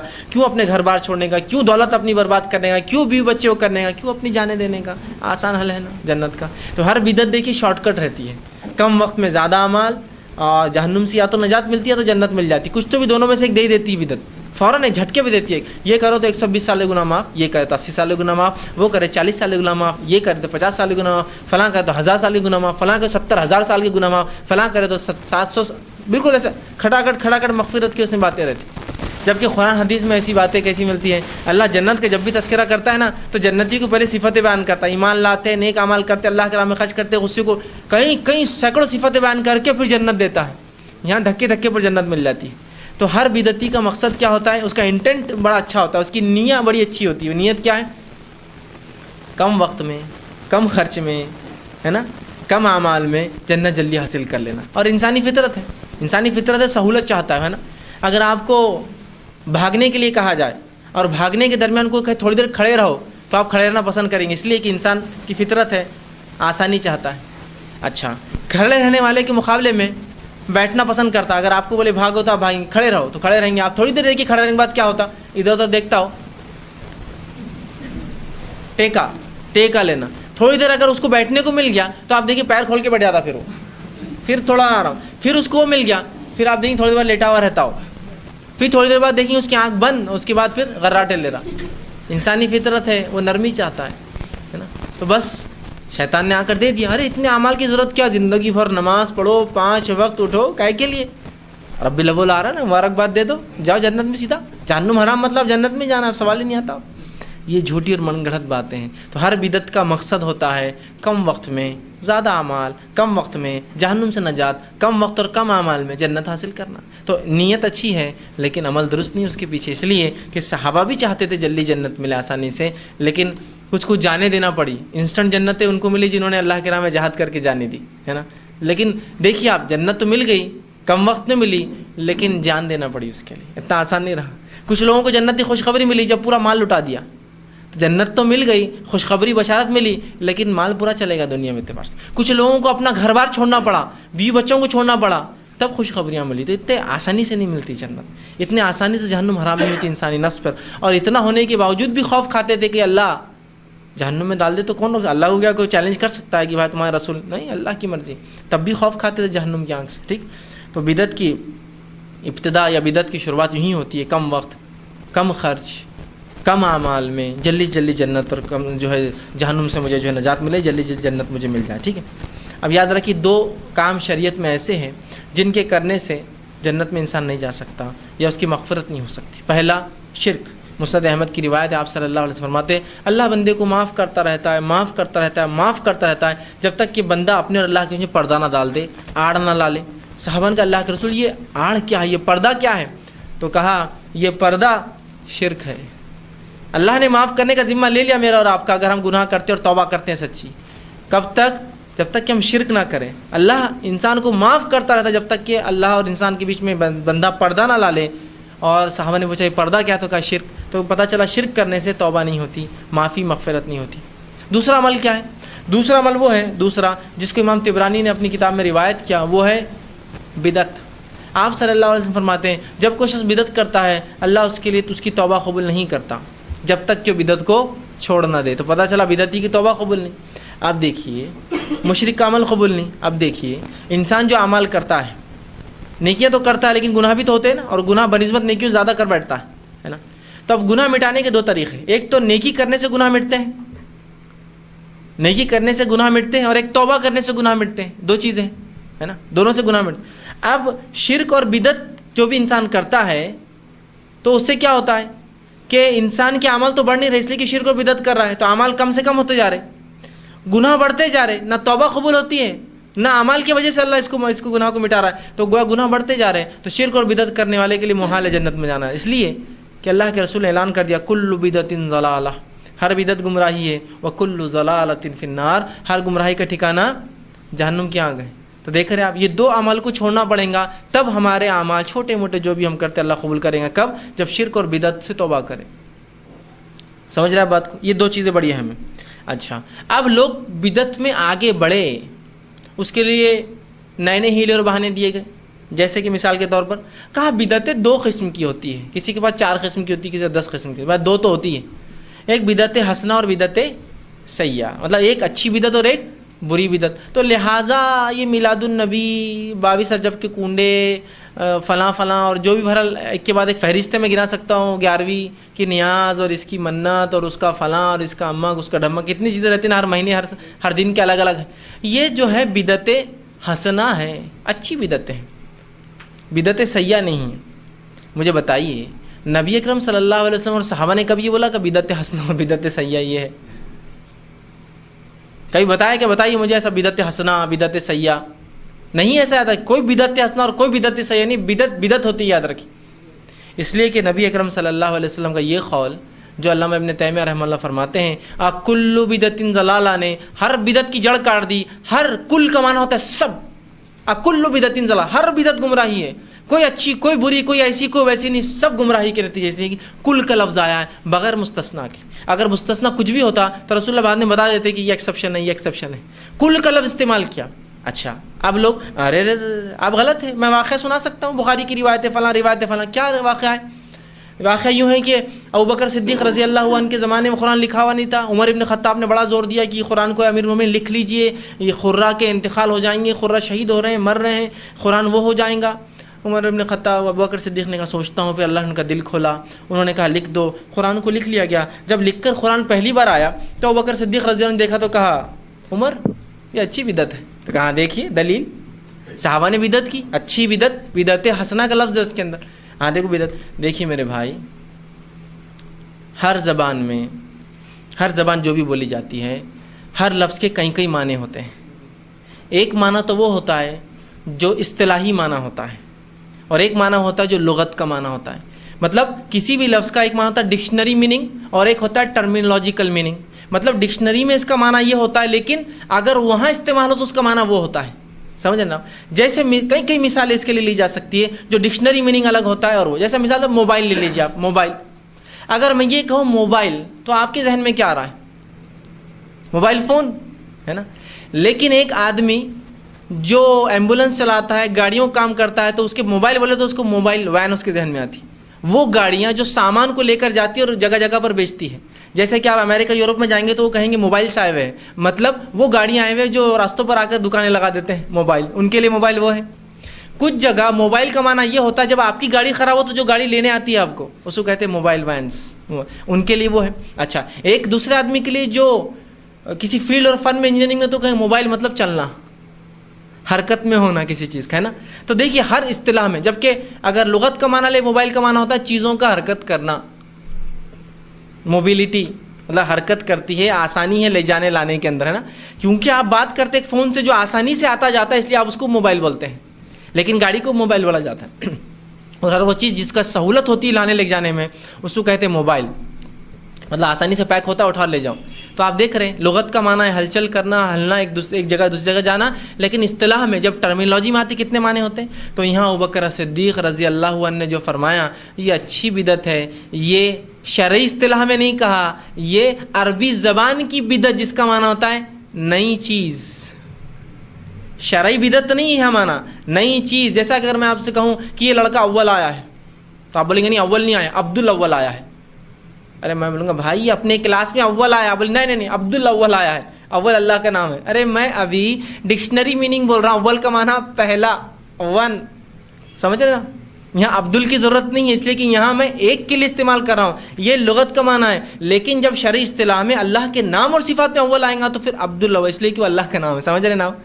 تو یہاں عمر ابن خطاب اور ابوبکر صدیق کا جو بات چیت ہو رہی رضی اللہ عنہما، جو بات چیت ہو رہی وہ اس معنی پہ اور اس بدعت پر ہے جو شرعی بدعت نہیں ہے، عربی زبان کے اعتبار سے اس کو بدعت کہا جاتا ہے. ٹھیک ہے؟ نہیں زیر زبر کا قرآن بھی کہاں تھا جب، تو زیر زبر کا قرآن بھی بدعت ہے. ارے میرے بھائی تیرے عقل میں پتھر پڑے ہوئے ہیں. زیر زبر کے ساتھ ہی قرآن تھا، اتنا ہے کہ لکھا نہیں جاتا تھا، پڑھا تو جاتا تھا نا. الحمدللہ رب العالمین ایسے ہی پڑھا جاتا تھا میرے بھائی.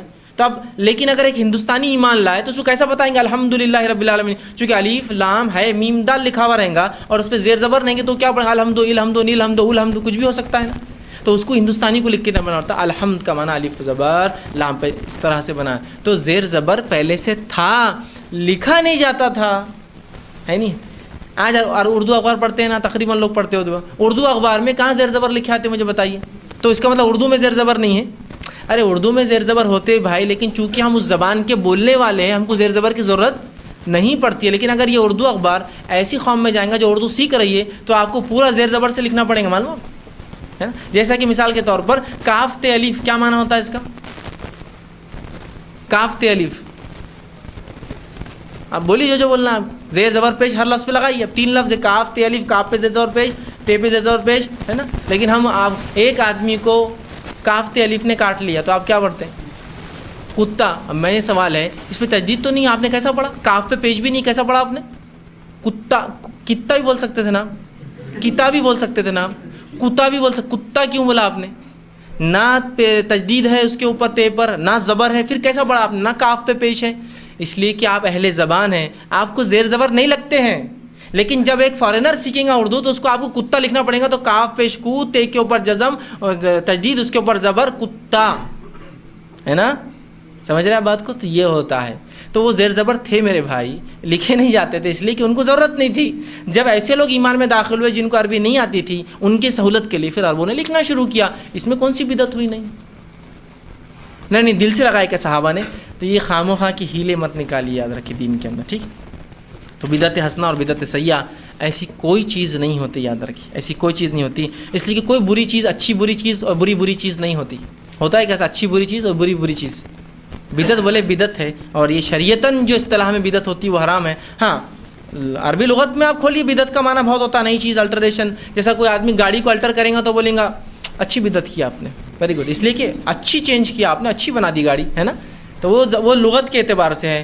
لیکن اگر وہ کہیں گا ہاذا بدعت، یہ بدعت ہے، تو اس کا مطلب وہ شریعتاً آپ کو روک رہا ہے کہ یہ کام غلط کر رہے ہو. تو اصطلاح میں بول رہا ہے وہ کہ یہ غلط ہے، حرام ہے. ٹھیک ہے.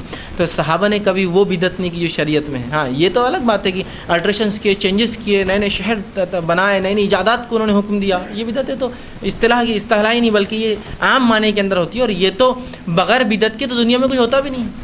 ہمارے بہت بڑے ڈاکٹر صاحب ہیں وہ بھی بڑا لاتے ہیں اور بدعت ہے حرام بولتے ہیں وہاں بھی لوگ. تو اللہ کی ایک صفت ہی ہے بدی السماوات والارض.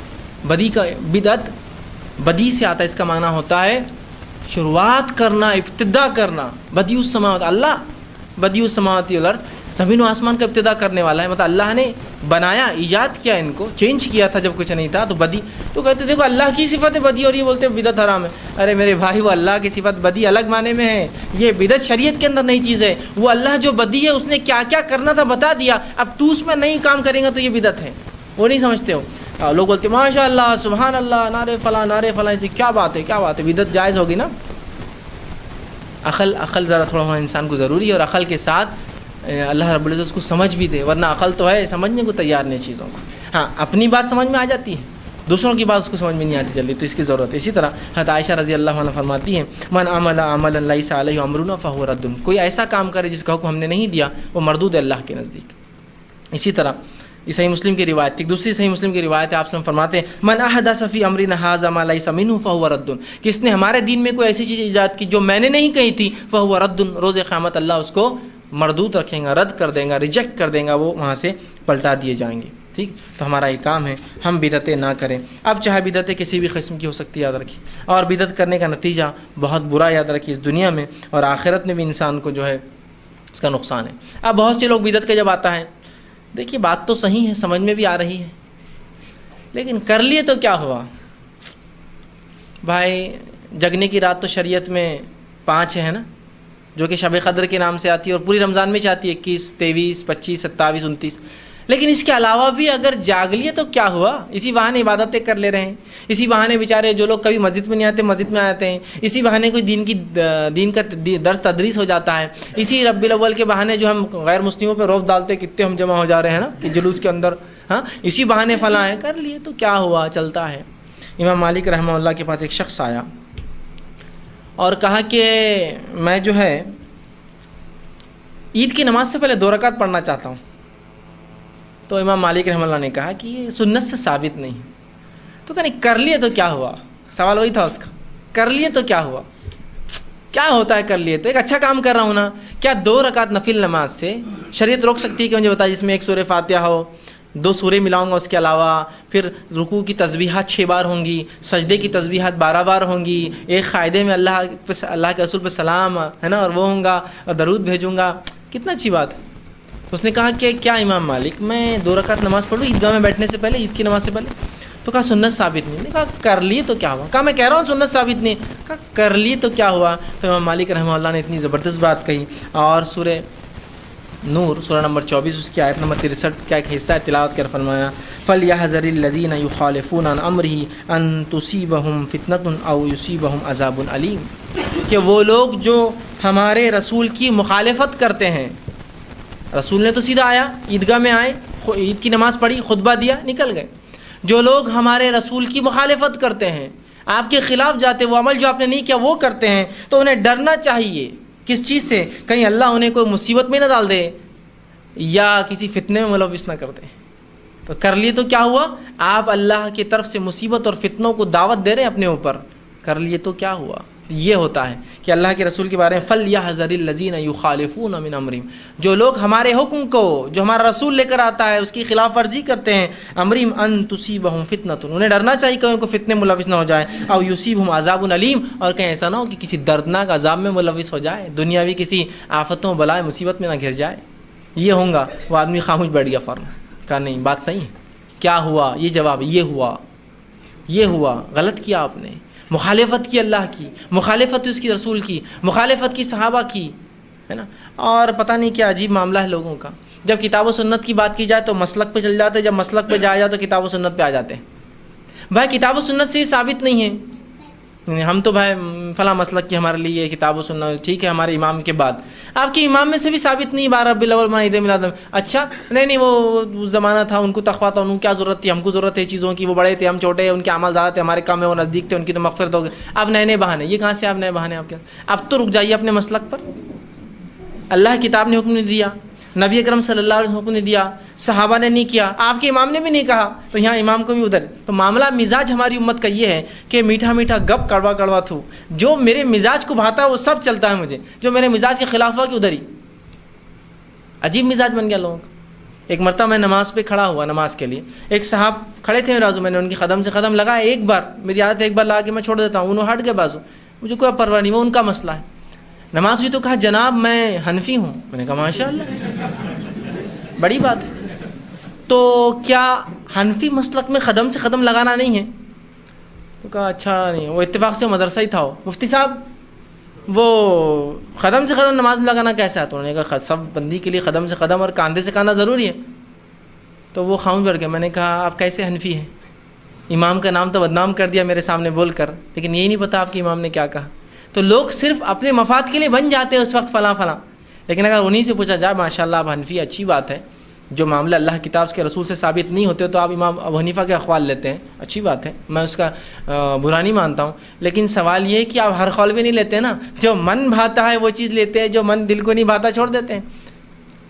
ٹھیک, تو یہ نہیں ہونا چاہیے مزاج یہ ہونا چاہیے کہ میں اللہ کتاب اس کے رسول کی سنت, ہاں بات سمجھ میں نہ آئے, وضاحت نہ ہو تو پھر کسی امام نے جو وضاحت کی وہ لینے میں کوئی حرج نہیں پھر انشاءاللہ. پھر چاہے امام ابو حنیفہ ہو, امام شافعی ہو, امام احمد بن حنبل ہو, اس زمانے کے ہو یا اس قدیم زمانے کے ہو یا جدید ہو, کوئی مسئلہ نہیں پھر, اس لیے کہ بات واضح نہیں ہے تو آپ لے سکتے ہیں پھر. لیکن واضح بات کو چھوڑ کر اپنے آپ کو فلاں مسلک پہ ڈالنا, پھر جب وہ مسلک میں نہیں تھٹ جاتے. اب اکثریت ہمارے پاس اپنے آپ کو حنفی کہتی ہے, لیکن دیکھیے ہر کام وہ کر رہی ہے جو خود مسلک نے اجازت دی. 12 ربیع الاول کی, عید میلاد کی, 22 رجب کی, کنڈوں کی, 11ویں کی, نیاز کی دی کیا؟ ہم بات کریں تو ہم حنفی ہیں, لیکن جب بات ہوگی تو نہیں وہ کرنا پڑتا, وہ زمانے میں کہاں تھے. بات تو یہی ہے نا, پھر آپ کہاں ٹکے, تھالی کے بیگن جیسی بات ہے آپ کی, جہاں موقع ملا وہاں لڑک جا رہے ہیں آپ, جہاں فائدہ نظر آئے ادھر چلے آپ. یہ نہیں ہونا چاہیے پھر. تو یہاں بتائیے کسی نے یہ منایا ہے کہ یہ دن کر لیے تو کیا ہوا؟ بڑا عجیب بہانہ. میں بھی یہ کہتا ہوں کئی بار کہ کر لیے تو کیا ہوا, اچھی باتیں ہیں آپ کی, لیکن تھوڑا سا اس پہ سوچیے نا. کر لیے تو کیا, سوچیے, تھوڑا غور کیجیے. فجر کی نماز ہم 2 رکعت پڑھتے ہیں, ظہر کی 4, عصر کی 4, مغرب کی 3, عشاء کی 4. یہ 3 اور 2 الگ ہی دکھتے ہیں نا, فجر اور مغرب. ہم پوری نمازوں کو 4 کر لیں گے, فجر بھی 4, مغرب بھی 4, باقی دیکھو باقی 4 ہے نا. تو کیا اس کی اجازت ہے مجھے؟ یعنی کر لیے تو کیا ہوا, 1-2 رکعت فجر میں بڑھ جائیں گی, 2 سورہ فاتحہ پڑھ جائیں گے, 6 تسبیحات رکوع کی بڑھ جائیں گی, 12 تسبیحات سجدے کی اللہ کی حمد و ثنا بڑھ جائیں گی, ایک قاعدہ بڑھ جائیں گا, مطلب اللہ کے رسول پہ درود اور سلام بڑھ رہا ہے.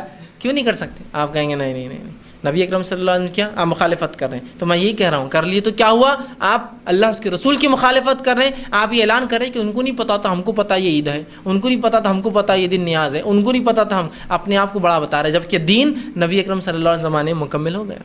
اب آئیے 12 ربیع الاول منانے کی وجوہات جو لوگ دیتے ہیں, چونکہ آج میرا موضوع یہی تھا کہ میں اس کے بارے میں کچھ معاملہ رکھوں گا.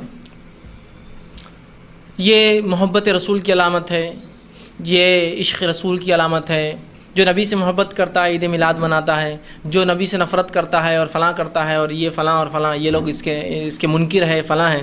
سوال یہ ہے, کیا واقعی میں نبی سے محبت عید میلاد منانے سے ثابت ہوتی ہے کسی بھی درجے میں؟ دیکھیے سب سے پہلے, اس سے پہلے کہ موضوع پہ آگے جاؤں, میں یہ بات کی وضاحت کرنا چاہتا ہوں کہ نبی اکرم صلی اللہ علیہ وسلم کی پیدائش کی خوشی ہمیں بھی ہے, ہم اس خوشی کے منکر نہیں ہیں, ہمیں بھی اس پیدائش کی خوشی ہے, لیکن وہ خوشی اور ہمارے غم شریعت کے تابع ہے پورے. نبی اکرم صلی اللہ علیہ وسلم کی پیدائش کی خوشی کسے نہیں ہے بتائیے؟ ایک منافق اور ایک کافر کو نہیں ہو سکتی. مجھے بھی خوشی ہے اس کی, لیکن میری ہر خوشی اور ہر غم تابع ہے شریعت کے. وہ کہیں گی تو مناؤں گا اور اس کا اظہار کروں گا, وہ نہیں کہیں گی تو رک جاؤں گا, ہے نا. ہر خوشی اور غم ہمارے شریعت کے تابع ہے. تو پتہ یہ چلا کہ نبی اکرم صلی اللہ علیہ وسلم خوشی ہر مسلمان کو پیدائش کی.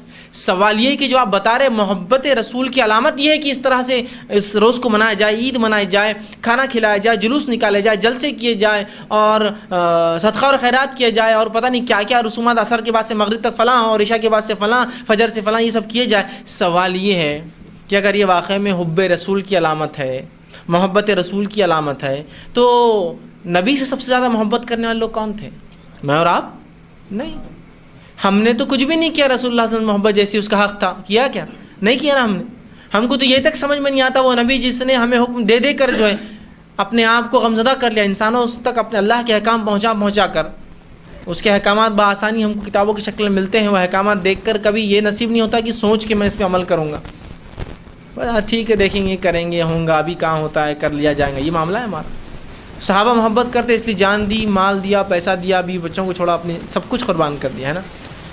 تو اگر یہ واقعی محبت رسول کی علامت ہے تو بتائیے مجھے کہ کتنے صحابہ نے یہ دن منایا کسی بھی درجے میں. میں اب اس میں کچھ وہ نہیں, کسی بھی درجے میں لسٹ اور ہائیسٹ جس کو بولیں, کم سے کم اور زیادہ, کس صحابی سے ثابت ہے کیا کہ اس صحابی نے اس دن کو کوئی ذکر کیا, اس دن میلاد کا جلوس کیا, اس دن رسم کیا, اس دن کھانا پکایا, اس دن جو ہے فلاں کیا, اس دن کوئی دعائیں کی, اس دن کچھ بھی کیا؟ مجھے ایک واقعہ دیجیے. ایک واقعے کی محتاج ہے ہم لوگ. تو مسلمان ہونے کے ناطے ہم تو جو ہے دلیل کے محتاج ہوتے ہیں نا, اللہ کی کتاب کے محتاج ہیں. صحابہ کے آثار آ جائے تو ہم آگے بڑھیں گے, ورنہ ہم تو فل اسٹاپ رہتا لگا دیتے ہیں.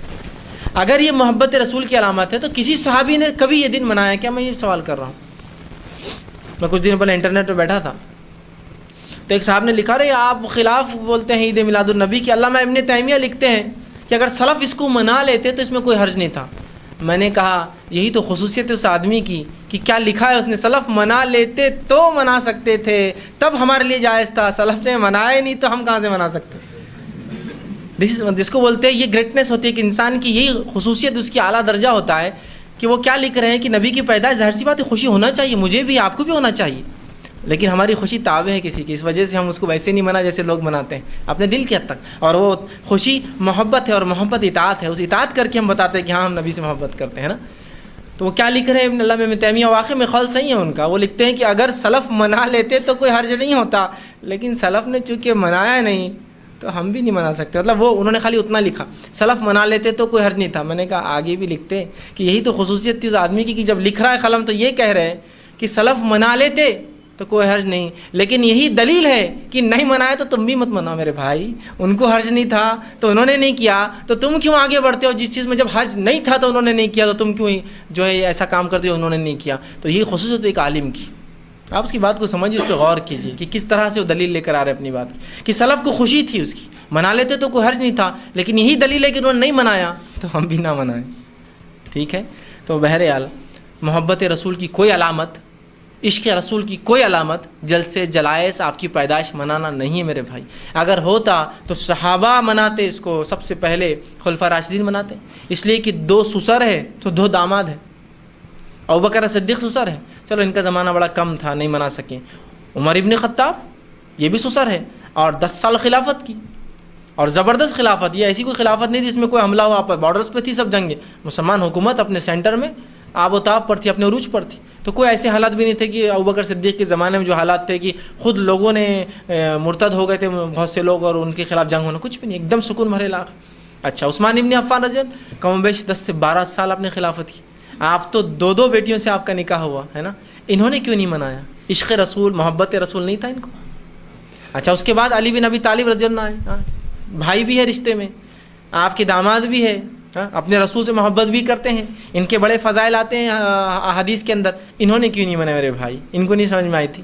ارے چلیے اس کے بعد کے دور میں جو ہے صحابہ 110 ہجری میں آخری صحابی کا انتقال ہوا, 100 سال تک صحابہ رسول اللہ کے بعد جیے, کسی نے منایا کیا؟ اس کے بعد اماموں کا دور آیا اور امام احمد بن حنبل کم و بیش 240 ہجری میں انتقال کر گئے, تو 240 سال گزر گئے, کسی نے نہیں منایا. اس کے بعد کے ادوار میں آپ کو محدثین کا دور ختم ہونے تک 470 ہجری تک بھی آپ کو ایک واقعہ نہیں ملے گا اس کو منایا گیا کبھی. تو سوال یہ اب کہاں جاؤں میں؟ نہ خیر القرون میں ملتا ہے رسول اللہ کے زمانے میں, نہ صحابہ کے, نہ تابعین کے, نہ اماموں کے, نہ سلف صالحین کے. پھر کہاں سے اس کی دلیل؟ کسی امام نے تک باب باندھنا تھا اپنے فقہ کے اندر عید میلاد النبی کے فضائل اور مسائل, ہونا چاہیے نا, مسلک میں ہونا چاہیے نا, ہر چیز کی دلیل ہوتی ہے نا. فقہ بھی کوئی چیز ہے نا, ظاہر سی بات ہے, دین کی ایک سمجھ ہے, وہ بھی کہاں ہے اس میں کوئی باب ہے کسی امام کا؟ تو یاد رکھیے یہ سب خرافات ہے, یاد رکھیے, اس لیے کہ آپ مخالفت میں کر رہے ہیں اللہ کے رسول کی, آپ نے کبھی نہیں کی. نہیں نہیں نہیں نہیں نہیں, آپ غلط ہیں, آپ غلط ہیں. اللہ کے رسول صلی اللہ علیہ وسلم نے یہ دن منایا. اچھا, کیسے منایا؟ حدیث میں آپ نے فرمایا کہ میں پیر اور جمعرات کو روزہ رکھتا ہوں, اور پیر کو روزہ اس لیے رکھتا ہوں کہ پیر اور جمعرات کو نام عمل اللہ کے پاس پیش ہوتے, اور میں اللہ نے مجھے پیر کے دن پیدا کیا تھا. دیکھیے دلیل ہے. تو اللہ کے رسول نے سالگرہ, برتھ ڈے, میلاد نہیں منائی, ہفتہ منایا, ہر ہفتے روزہ رکھتے تھے. تو آپ بھی ہر پیر کو منائیے پھر, اور کیسے؟ روزہ رکھ کر, ہے نا. تو آپ پتہ چلا کہ اللہ کے رسول نے, اللہ نے چونکہ آپ کو پیدا کیا تھا اس کے شکر میں ہر اس دن روزہ رکھا جس دن آپ پیدا ہوئے, پیر کا دن, اور اس دن نام اعمال بھی 2 باتیں ایک ساتھ ہو گئی تھی, آپ کی پیدائش اور نام اعمال جا رہے تھے اللہ کے پاس, دونوں مکس ہو گئے. تو کہا میں شکر میں کرتا ہوں کہ اللہ نے اس دن پیدا کیا, اور نام اعمال بھی اللہ کے پاس جاتے ہیں. تو ہفتہ منایا نا, آپ سالہ کیوں منا رہے؟ شریعت کی دلیل تو بہت مخصوص ہے نا پھر, اور وہ بھی روزہ رکھ کر, کھا پی کے, ناچ گا کر, جھنڈے لگا کر کہاں منایا آپ نے؟ کھا پی کر نہیں نا, بھوکے رہے آپ, روزہ رکھا کہ اللہ کا شکر مجھے پیدا کیا تھا اس دن, اور نبی بنایا, اور اس دن عام اعمال جاتے ہیں تو امت کو بتانے کے لیے کہ تم بھی روزہ رکھو. تو یہ تو دلیل ہے, روزہ رکھو آپ اس دن نفل, نہ کہ آپ جو ہے پیدائش کا دن نکالو. نہیں نہیں نہیں نہیں, آپ سمجھ نہیں پا رہے ہیں. قرآن میں بھی اس کا حوالہ ہے ماشاء اللہ. اب قرآن آ گیا تو پھر جی اب جھک جانا پڑتا آدمی. جی بتائیے. قرآن میں ہے کہ تو انہیں چاہیے, اللہ رب العزت قرآن کے نزول کی طلب فرماتا ہے, تو ہم نے اپنی کتاب کو نازل کیا تو انہیں چاہیے کہ اس کے جو ہے خوشی منائیں. کسی خوشی منائیں؟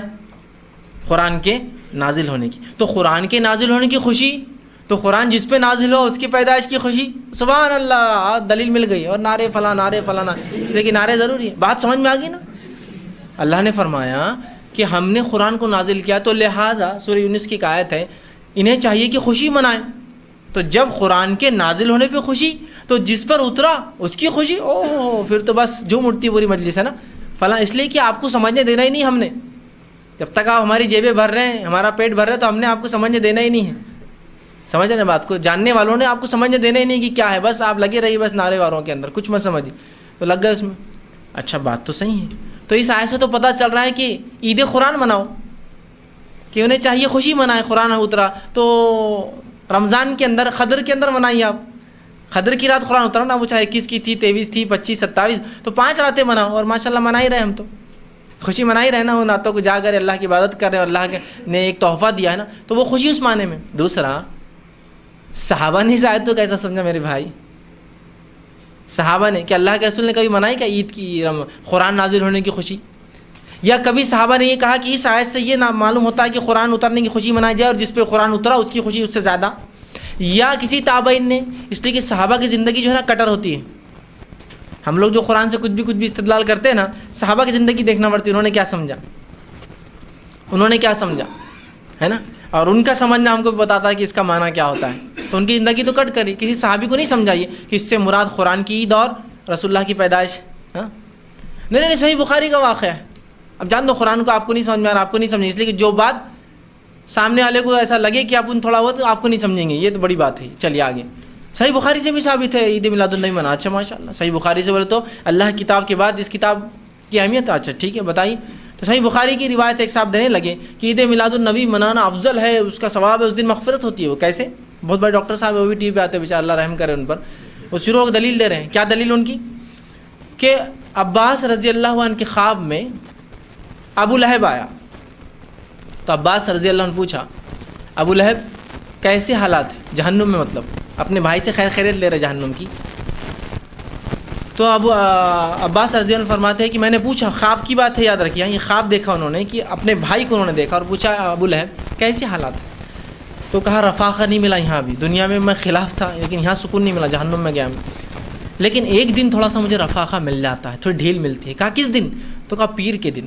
تو کہا کیوں؟ تو کہا میں نے اللہ کے رسول صلی اللہ علیہ وسلم جب پیدا ہوئے تو اس کی خوشی میں اپنی باندی صوبیہ کو آزاد کیا تھا. اس کی غلام تھی, لونڈی تھی, اس نے بھتیجا مجھے پیدا ہوا, اس کی خوشی میں ایک لونڈی کو آزاد کر دیا تھا. ان کا طریقہ تھا کہ کچھ نہ کچھ صدقہ خیرات, اولاد کی پیدائش تھی, تو اپنے بھائی کو بچہ ہوا تو ابو لہب کو خوشی ہوئی کہ بھتیجا ہوا مجھے, ایک لونڈی صوبیہ کو آزاد کر دیا. تو کہا صوبیہ کو چونکہ میں نے اللہ کے رسول صلی اللہ علیہ وسلم کی پیدائش پر آزاد کیا تھا, بس اس دن مجھے رفاقہ ملتا ہے, اتنے دن ڈھیل ملتی ہے. سبحان اللہ, جب ابو لہب کو مل سکتی ہے تو پھر ہمیں کیا, نعرے شروع کر دو پورے یہاں سے. ابو لہب کو فائدہ ہو رہا ہے تو میں تو مسلمان ہوں نا. سوال یہ سب سے پہلا, یہ عباس رضی اللہ عنہ کا خواب ہے, خواب. اور یہ خواب آپ نے دور جہالت میں جب آپ کافر تھے تب دیکھا تھا. لیکن یہ بات تو ہے کہ کافر کا خواب بھی سچا ہو سکتا ہے نا, کیوں نہیں ہو سکتا ہے نا. سورہ یوسف کے اندر وہ جو دو لوگ تھے جنہوں نے یوسف علیہ السلام سے خواب پوچھا, دونوں غیر مسلم تھے, لیکن دونوں خواب سچ ہوئے نا. تو کافر کا خواب بھی غیر مسلم کا ہو سکتا تھا, ہم وہ نہیں کر رہے. لیکن سوال یہ خواب تھا, خواب میں آپ نے یہ دیکھا, اللہ کے رسول صلی اللہ علیہ وسلم مہر لگائی کہ اس بھی ہاں بات صحیح ہے, ایسے ہی ہو رہا, چھوٹ دی جا رہی ہے. امام بخاری نے صرف روایت کیا اس کو, خواب کو. اس سے کوئی فضائل ثابت ہوتے ہیں, کوئی مسائل نکل رہے ہیں, کوئی اللہ کے رسول اٹیسٹ کر رہے ہیں, کوئی صحابہ کہہ رہے ہیں کہ ہاں ہاں یہ بالکل صحیح ہے اور ہمیں بھی چاہیے ہم لونڈی آزاد کریں. اب سوال یہ ہے, جس کو ابو لہب کی سنت پر عمل کرنا ہے تو وہ کرے, پھر لونڈی آزاد کرے, پیسہ دے. لیکن عمر کی سنت, ابو بکر کی سنت بھی یہ نہیں ہے, عمر کی بھی نہیں ہے, عثمان کی نہیں ہے, علی کی نہیں, اس لیے کہ رشتہ دار, اس لیے ان کا نام خاص لے رہا ہوں. نہ حسن اور حسین کی ہے, نہ فاطمہ ہے رضی اللہ عنہ اجمعین, ان تمام کی تو نہیں ہے, نہ ہی رسول اللہ کی مہر ہے. تو اب جس کو ابو لہب کی سنت پہ عمل کرنا ہے وہ کرتا رہے پھر. اور جس کو صحابہ کی, جو ہمیشہ کی جنت چاہتے تھے, ایک دن کا رفاقہ جہنم میں نہیں چاہتے تھے, ان کی سنت تو یہاں موجود ہے. یہ ہمیشہ کی جنت چاہ رہے ہیں نا, ایک دن کا جہنم کا رفاقہ چاہنے والے لوگ ہیں. تو ابو لہب کی سنت ہے کہ بھائی ایک دن خوب جشن منا لے, جہنم میں جائیں گے, ایک دن بچ جائیں گے بس. اگر یہ حدیث کو صحیح بھی لے لے تو اس سے پتہ یہ چل رہا کہ عید, اچھا اس کو بھی ایک دن رفاقہ مل رہا پیر کے دن, ان کو بھی ایک ہی دن رفاقہ ملیں گا پھر. تو ہم یہ چاہ رہے کہ ایک دن کا رفاقہ، ہم تو ہمیشہ کی رفاقت رسول اللہ کی صحبت چاہتے ہیں اور ہمیشہ کا فائدہ، تو جس کے لیے آپ کو رسول اللہ صلی اللہ علیہ وسلم کو اور صحابہ کی سنت کو دیکھنا پڑے گا۔ ان میں سے کسی نے بھی اس حدیث کو ایسا نہیں سمجھا کہ اس دن صدقہ اور خیرات کیا جائے۔ بھائی کہاں سے کہاں بات ملا رہے ہو لا کر، یہ کیا دلیل ہے؟ یہ من گھڑت باتیں ہیں۔ کیا صحابہ نے کبھی سمجھا اس حدیث کو ایسا؟ تو صحابہ کی زندگی کٹر ہے، برابر لا کر انسان کو ٹریک پہ کھڑے کر دی۔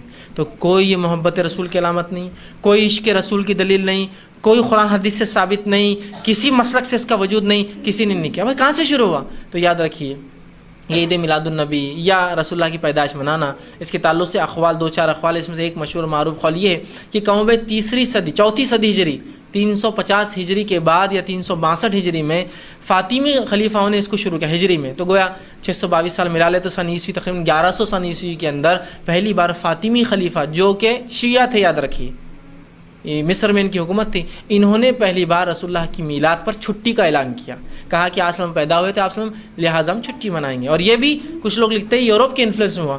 کچھ لوگوں نے یہ کہا کہ جب عثمانی خلافت جو ہے یورپ میں گئی، انہوں نے دیکھا کہ وہ کرسمس مناتے ہیں بڑے دھوم دھام سے اپنے نبی کا، تو کہا ہمارا نبی تو افضل ہے ان سے، تو لہٰذا ہم بھی جو ہے برتھ ڈے منائیں گے، میلاد منائیں گے۔ پچھلے سال میں نے جینتی کا لفظ استعمال کیا تھا، جینتی ہے نا، عید میلاد النبی مطلب محمد صلی اللہ علیہ وسلم کی جینتی۔ اتنے گالیاں دی میرے کو نیٹ کے اوپر کہ گالیاں پڑھنے کو بھی آپ کو شرم آئیں گی، چونکہ اب کمنٹس آتے رہتے تو میں دیکھتا رہتا ہوں۔ خیر کوئی بات نہیں، میں کہتا ہوں بیچاروں کو سمجھ نہیں، دیکھا ہو سکتا کل سمجھ میں آئے، تو ظاہر سی بات ہے وہ معصوم ہے، تو ان کی گالی کا جواب تو ہم کو دینا نہیں۔ خوب گالیاں دی۔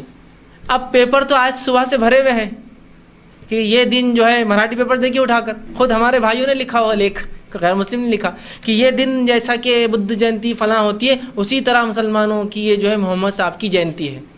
میں نے کہا مجھے کیوں گالیاں دی، اب ان کو بھی گالیاں دو جا کر سب کو۔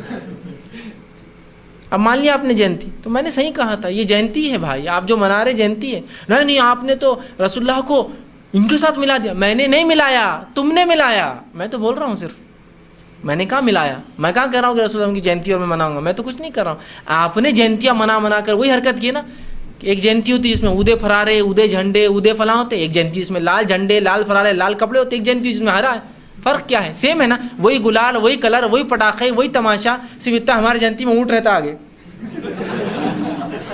چھوٹے موٹے لوگ پیدل چلتے، گاڑیوں پہ چلتے۔ بڑی قوم ہے تو بڑا کچھ تو پہچان الگ ہوگی نا۔ ہاتھی رہتے ہمارے جینتیوں میں نا، ایک پتہ نہیں ایک بار ہاتھی بھی لائے تھے کسی نے جلوس میں، تو میں نے کہا میں نے کیا غلط بولا میرے بھائی، سب دنیا میں جینتی ہوتی ہے۔ کرشن کی جینتی آپ ساؤتھ انڈیا میں دیکھو، ہاتھیاں، گھوڑے، اونٹ، پیادے ہے نا، پورے لے کے ایک رتھ لے جاتے ہیں، پورا سین وہ پانی میں سے کیسے پورا مناتے ہیں۔ تم نے بھی وہی کیا، ابھی شروعات ہے، اور ہم بڑے شہروں میں ہو گیا، یہ آگے آپ دیکھیں گے یہ سب ہوں گا۔ تو بہت برا لگا لوگوں کو۔ میں نے کہا میں نے کیا برا کہا؟ تم نے اپنے نبی کو نیچے گرایا، میں نے نہیں، تم نے لے آ کے ان کی صفوں میں کھڑا کر دیا، میں نے نہیں کھڑا کیا۔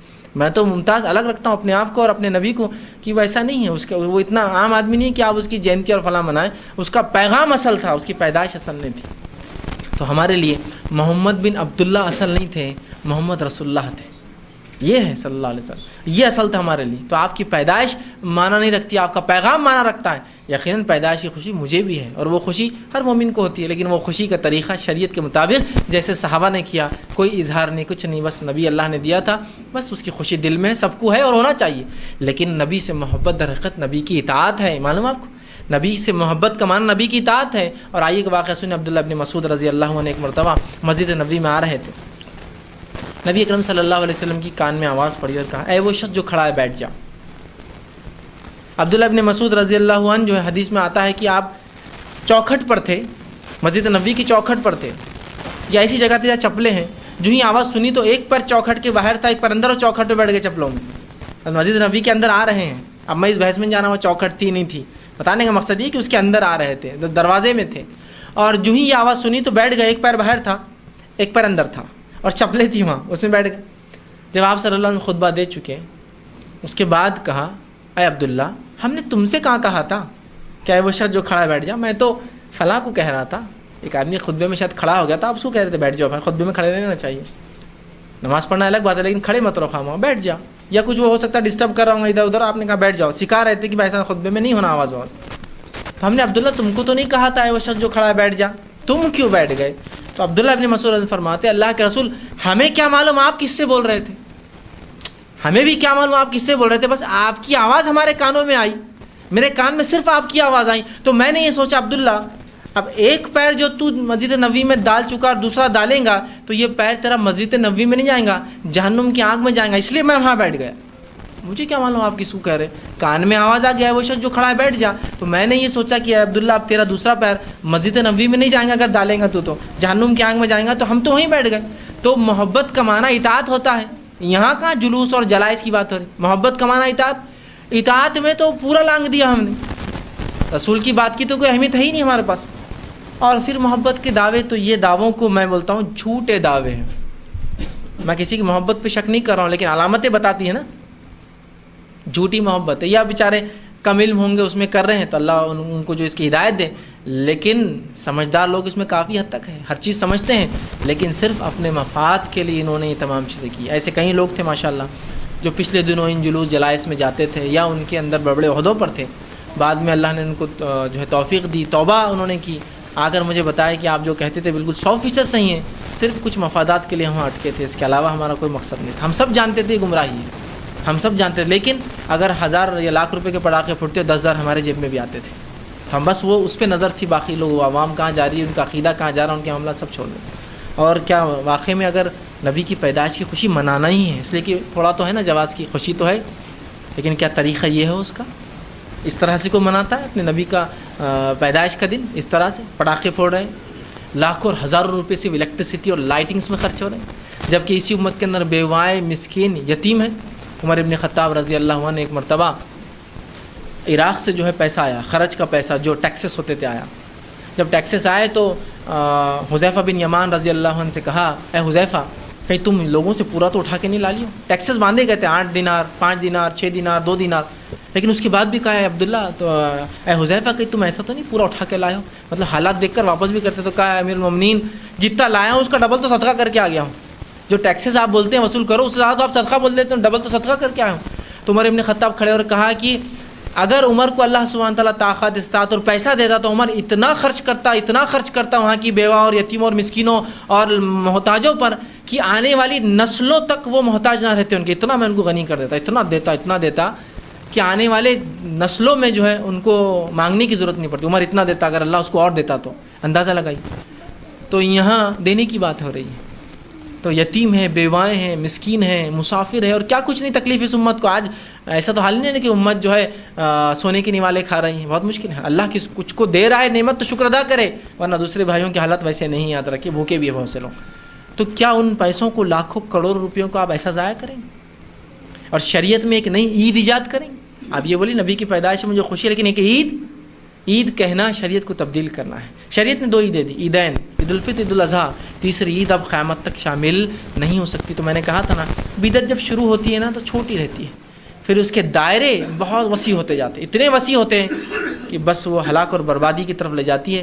تو اس سے پہلے کہ یہ چیزیں اور بڑھتی جائے اپنے آپ کو, اپنی نسلوں کو روکیے. یہ کوئی محبت رسول کی علامت نہیں ہے, یاد رکھیے. ہوتی تو صحابہ کرتے, اور اگر ایسا کہہ رہے ہیں تو صحابہ پہ الزام لگا رہے ہیں. یہ کوئی عشق رسول کی علامت نہیں ہے, یہ نہ کوئی دین کا حصہ ہے, نہ یہ کوئی عید ہے. کل تک تو آپ نے 12 وفات منائی تھی, آج عقل پڑی تو میلاد النبی منائی. آج عقل تھوڑی درست ہوئی تو عید میلاد النبی کر دیا تھا نا. 12 وفات کی ورنہ پہلے, پھر میلاد النبی ہوا. میں نے کہا نا بدعت ایسی شروع ہوتی ہے. اب میلاد النبی پھر بھی سمجھ میں آ رہا تھا, عید میلاد تم نے عید بنا دیا اس کو لا کر. اب پتہ نہیں ہزاروں عید ہو جائیں گی قیامت تک, نہیں ہو سکتا.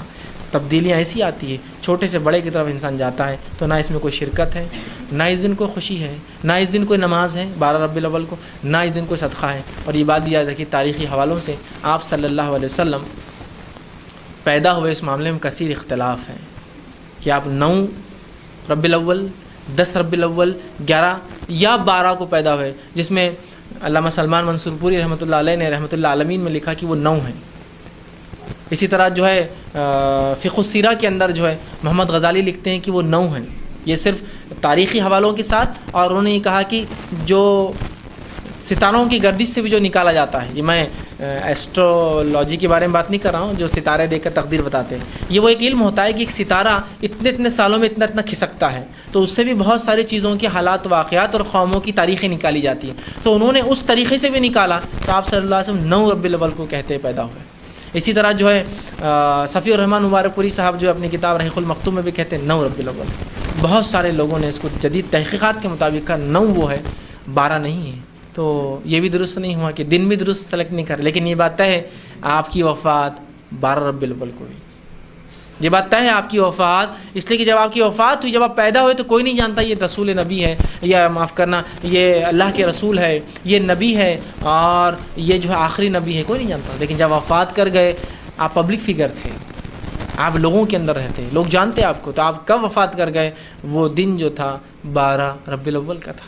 تو ایک ہی دن اگر ایک آدمی کی پیدائش ہو اور موت ہو تو آپ کیا کریں گے؟